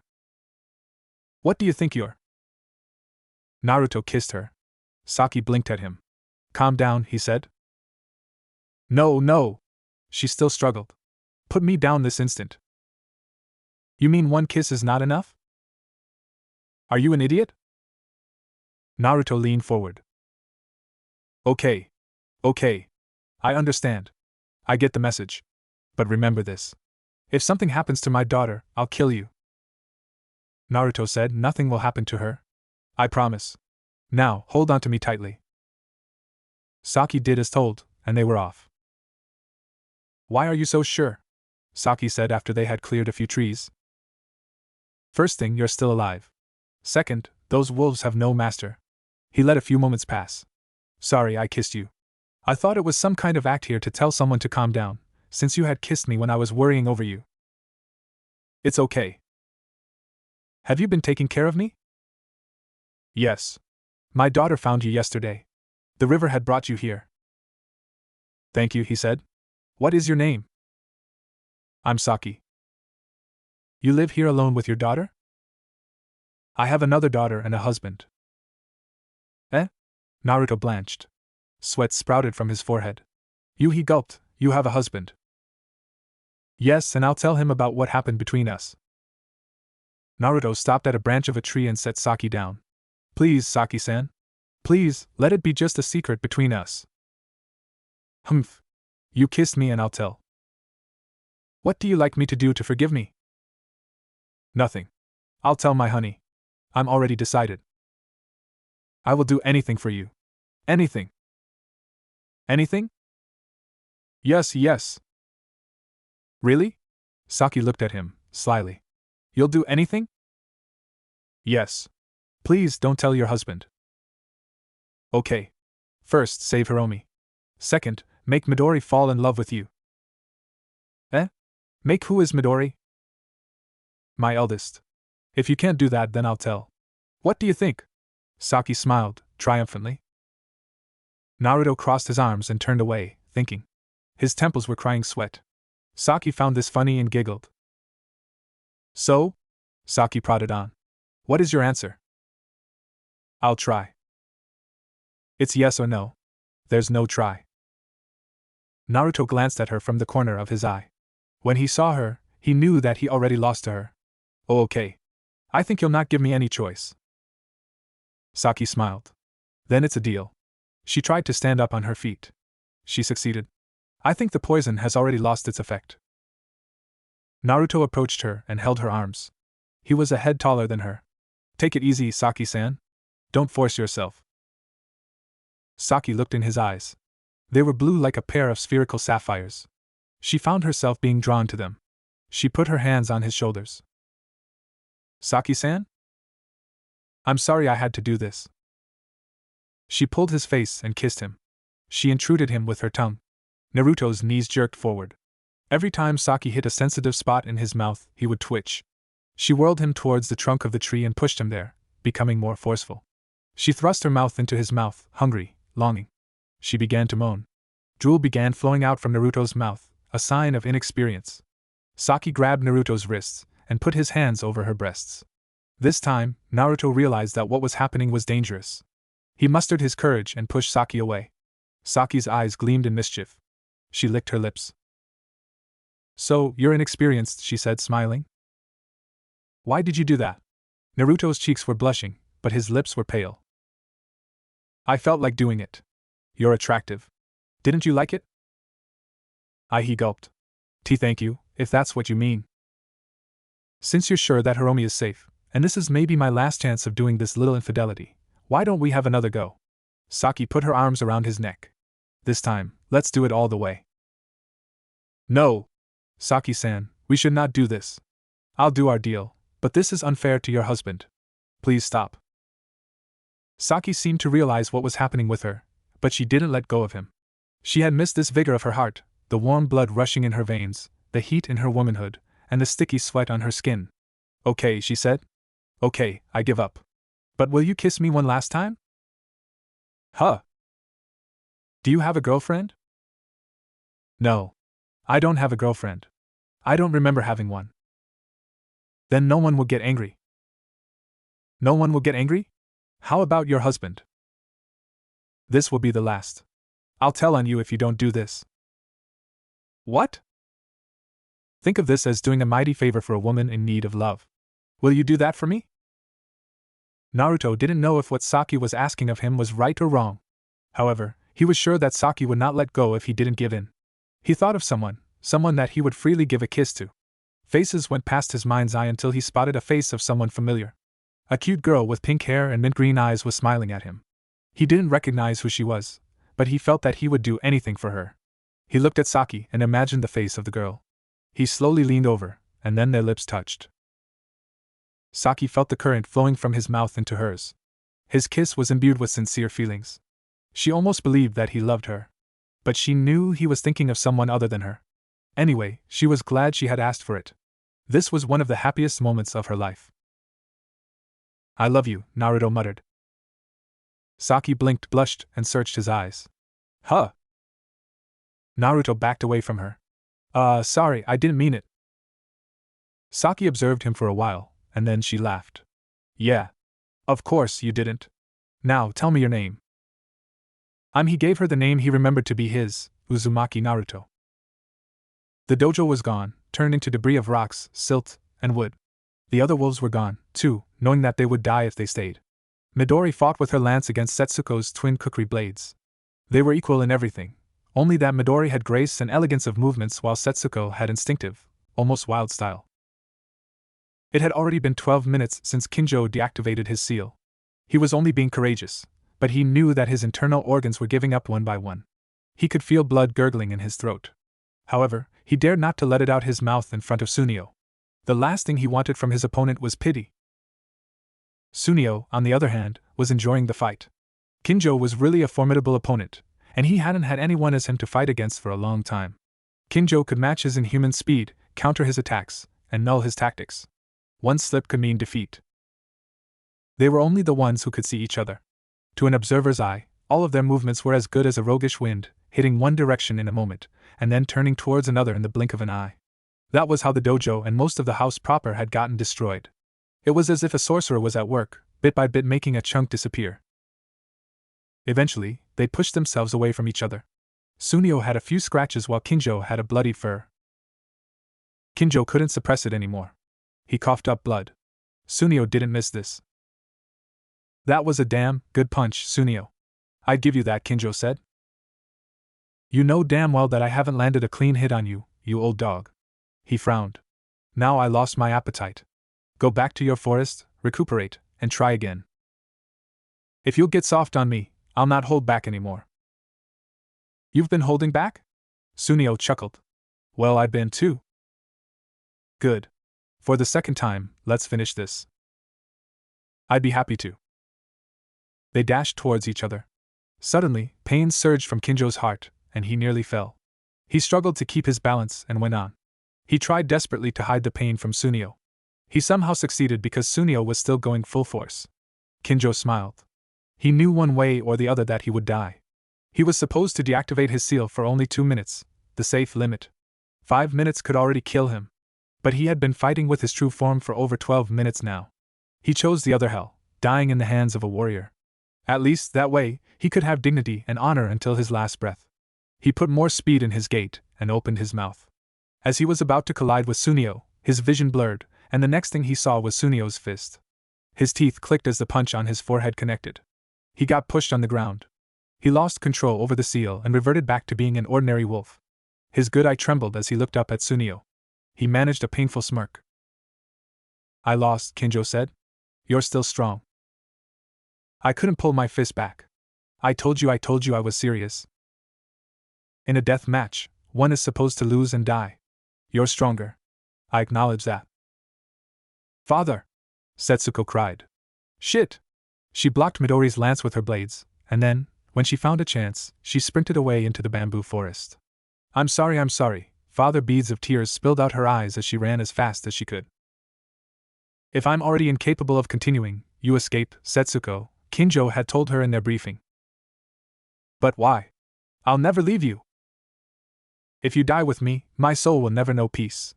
Please, treat this as doing an important favor for me. I'll avenge you, father. I'll take revenge on them. The sharp twigs of the bamboo didn't slow her even for a little. A twig slashed her smooth face. Blood sprang out. It stung, but she didn't care. You have to kill me now, Kinjo said in the loudest voice he could manage. It buzzed like a fly in a bottle amidst the continuous flow of blood out his mouth. I will die eventually, but I want to die in your hands. Sunio looked at the pitiful wolf. The time seemed to stop around him. He was hesitating. What are you waiting for? I'll do the honor then, Sunio finally said. Do not apologize. Kinjo looked at Sunio. Don't add shame on my name by apologizing. As you wish. Sunio sipped in air, and it hissed through his teeth. A painful sound. The sound of regret. I'm sorry. Sunio composed himself, and launched the final blow. It could have crushed Kinjo's skull if it connected, but Kinjo disappeared. He looked to his left, and saw Naruto setting down Kinjo on the ground. Just in time, kid, he said. Naruto didn't waste time. He reached out for Kinjo's paw and cut its pad. He repeated the process. He asked Kinjo's name, wrote his own name on the scroll, and sealed the contract with his blood and Kinjo's. I'll repay you once I've healed my wounds, Kinjo said. Naruto grinned. What repay? You'll serve me. Thank you, master. Kinjo turned into smoke. Naruto stood up and approached Sunio. Midori blocked his way, glaring at him. She trained her blade at his throat. Stop right there, Midori said. Or. Naruto walked through the blade and faded like a ghost. He was suddenly behind Midori and nearing Sunio. Midori turned her head to him, perplexed. I assume that you two are nin. Sunio covered his mouth with one hand. Shush. Not here. He jerked his head to tell him that he didn't want Midori to know. Naruto frowned. Let's talk later. I expect that you had a good reason for almost doing that, Naruto said. Sunio just smiled. Naruto looked behind him at Midori. He squinted and looked her up and down. What are you looking at? Midori asked. Naruto turned back to Sunio. She's your daughter? Sunio grinned. Yup. She doesn't look like you. Many say that. She takes after her mother. Naruto squinted at Saki. Saki smiled mischievously at him. He cringed. She doesn't look like her mother either. Sunio put his right arm around Naruto's neck and laughed out loud. He hunkered down, pulling Naruto with him, their backs on Midori. It's a long story. We are keeping a lot of secrets from both of them, from Midori and Hiromi. He smiled. But you're sharp, kid. By the way, did the other wolves get Hiromi? One did. I summoned the other one back to his world. So that's what happened. He sighed. Anyway, we don't want Midori to know that I and Saki are ninjas. For them, we are fighters. What's the difference, then? Besides, Hiromi-chan has already seen her mother do some crazy moves in the forest. They've already seen us do some crazy moves before. Fighters can do that. Off Naruto's disbelief, he added, Look, did Saki use any ninjutsu that you were aware of? No, right? I asked her. She said no. Suspicious. Okay. Listen. Midori knows about ninjas. If she knew we were ninjas, who could have summoned Kinjo back to his world, she would blame us for this mess. Do you understand now? It's still suspicious. You're just covering your asses. You know what's your name? Naruto. You know, Naruto-kun, what I am covering right now is just the surface. We wouldn't have kept this secret for a long time if we were just afraid that one day our girls would know about it and hate us. Besides, this is just a little favor I'm asking you. I'm still not convinced, but if you put it that way. Thank you. Now. What are you whispering about? Midori asked. Sunio turned his head to Midori. Nothing, dear, just a little boy's talk. To Naruto, he said, I'm counting on you on this. Okay. They stood up. Sunio patted Naruto's shoulder. Cooperation, okay? Midori asked, Mom, where's Hiromi? They took her, Saki said. What? It's my fault, Naruto said. Midori frowned at him. You. I couldn't save her, but I'm sure they won't hurt her. Don't treat this as if it's some kind of a joke. Calm down, Midori, Saki said. How am I supposed to calm down? Hiromi, Midori fainted. Sunio caught her from behind. He had hit her neck with a chop. Sunio looked at Saki, and then at Naruto. Better if she rested. We're not really a real family, Sunio began. They were alone at the well. Saki was inside the storage room with Midori. Sunio was smoking his pipe, while Naruto leaned on the bucket support. It's better that you know since Saki already did something idiotic. What do you mean you're not a real family? Saki and I are not husband and wife. Hiromi and Midori are siblings, but they are not our children. My real family was murdered in the war. Saki is my subordinate. Then my assumption is correct. You're ninjas, right? Yes. We're ninjas who have been on a single mission ever since. That's all that I can tell you. If you really are, then why didn't you help the wolves? It's a long story. Kinjo killed his brother, Saki said, approaching with a tray of 3 cups and a pitcher of tea. Here's some tea. Saki-san, Naruto blurted out. Shush. We're just 3 yards from Midori. It would be bad if she woke up. She set the tray down and poured tea in each cup. Sunio picked up a cup and smiled. Saki will tell you the rest. He left. He doesn't want to remember if possible, Saki said to break the silence. So, aside from anything about our mission, I can tell you anything. Where do you want me to start? How old are you? Saki suppressed a smirk. There were more important things beside that. What do you think? 26? Saki laughed. You think that I'm that young? You mean you're old? Of course not. Guess again. 30. Wrong. Come on. Tell me. She giggled. I don't want to. Girls hate questions about weight and age. Naruto sipped some tea. That was my first adult kiss. He felt a tug at his heart. Oh, you can kiss me anytime you want. I won't do that, Saki-san. It's just that I'd hate it if someone too old to be my mother gave me my first adult kiss. Now, he remembered Shizen's face. He didn't understand why it came up. He shook his head. He didn't remember who Shizen was. Your honesty is a bit insulting, you know that? Age doesn't matter. I'm not that old anyway. How long have you been together with Sunio-san? Hate to think of us being together? No. I'm serious. Let me think. Maybe, ever since I was 16. He was my sensei. What village did you come from? That's confidential. You're from Konoha, right? Konoha? Yes. I think Honey gave your forehead protector to Midori. The emblem on it signifies Konoha. The name is familiar to me, but I don't remember it exactly. Saki frowned. How come? You remember your name? I do, but I'm not sure if it's really mine. That's the first thing that comes to my mind when I'm asked about my name, but I'm not sure if it really is. You mean you don't remember where you came from? Naruto looked at her. He shook his head. You have some form of amnesia. Maybe it was from shock. What do you remember? Some things make sense, like when Kyujo-san asked me what my rank was. From that, I remembered that I was a shinobi. I can also perfectly recall everything about being one. But some things are fuzzy. I do remember faces, but I don't remember who they belong to or what they mean to me. Saki sipped from her cup. This is troublesome. Honey told me that you woke up once and mentioned Sakura. Actually, it was Midori who heard you. What does the name mean to you? Sakura? Naruto was quiet for a while. Then he shook his head. I don't recall anyone by that name. Try harder. Naruto did. It was a good, full minute, and then he sighed. Nothing is coming.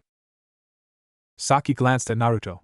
He seemed troubled, and she had to look away to forget about lunging at him and hugging him. It will come in time. You can't remember the names of your summons, I assume. I don't. Saki sighed. It would have been easier if you did. For a time they were quiet. Suddenly, Naruto laughed. It surprised her. What's so funny? Nothing will come out from worrying. At least I didn't die, right? Besides, I like adventures. This also means that I will be able to meet new faces and have plenty of opportunities to get stronger. Saki smiled at him, showing her beautiful, pearly white teeth that faintly reflected the moon. You're pretty optimistic about your situation. You should be crying right now. Nah. It will only waste my energy. Anyway, you keep calling Sunio-san honey. What's the real deal? Saki laughed. It seemed to her that Naruto was really affected by the kiss. He is too old for me. Too old? What do you mean? How old is he? He's 56. What? Naruto was totally shocked. He only looks 30-something to me. Does it mean you're in your 40s already? Thump. Ow. Humph. One more comment like that and I'll kill you. I'm only 36. She caught herself. Shit. Anyway, I call him honey out of habit. We have been in cover for over 17 years. It became a natural thing between us. Really? You're already 36? Naruto looked at her closely. You don't look like one. You look so young. Of course. I take care of myself. Are you sure there's nothing happening between you two? What's that supposed to mean? I'm just curious. You sound as if you're trying to find a clear path towards me. Is that kiss bothering you that much? Naruto straightened. No. Of course, not. I'm getting a little uneasy with your questions, Naruto-kun. She breathed in air. Remember what I told you back in the forest? Yes. All of it is true. Let's close this topic and go on to the next. Naruto considered for a while. How come the two girls don't suspect you? I mean, how do you do that? In front of them, we are a couple. It's that simple. We've become a natural being one. Unnecessarily, she added, but I swear that that's the end of it. When the girls sleep, we're back at being partners. Nothing more. I didn't ask for you to elaborate too much. You asked? Let's forget this. It seems you really don't want to know anything. She began to get up. When I saved Kinjo-san earlier, Sunio-san seemed relieved. Had they, by any chance, been friends? Saki thought if she should leave, but her good nature prevented her. They were. Kinjo was the summon of Sunio's brother. 26 years ago, in the war between Kajiwara and Nu, we are in Nu, by the way, Kinjo bit Tamatsu to death. Tamatsu? Yes. He was Honey's older brother. I still don't know why Kinjo did that, but I know he had a reason.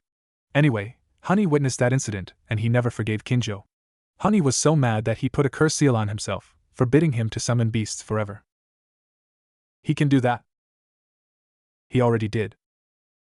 How come he didn't kill Kinjo-san? He thought that it would be too easy for Kinjo. All he did was to make sure Kinjo wouldn't be able to get back to his world ever again. Some of Honey's friends sympathized with him, and they created a barrier around the forest to lock Kinjo and his colleagues here. For 26 years, they were imprisoned here. Why didn't he ask Kinjo-san about his reason? Of course he did. But Kinjo or any of the wolves couldn't tell. You mean wouldn't? No. Couldn't.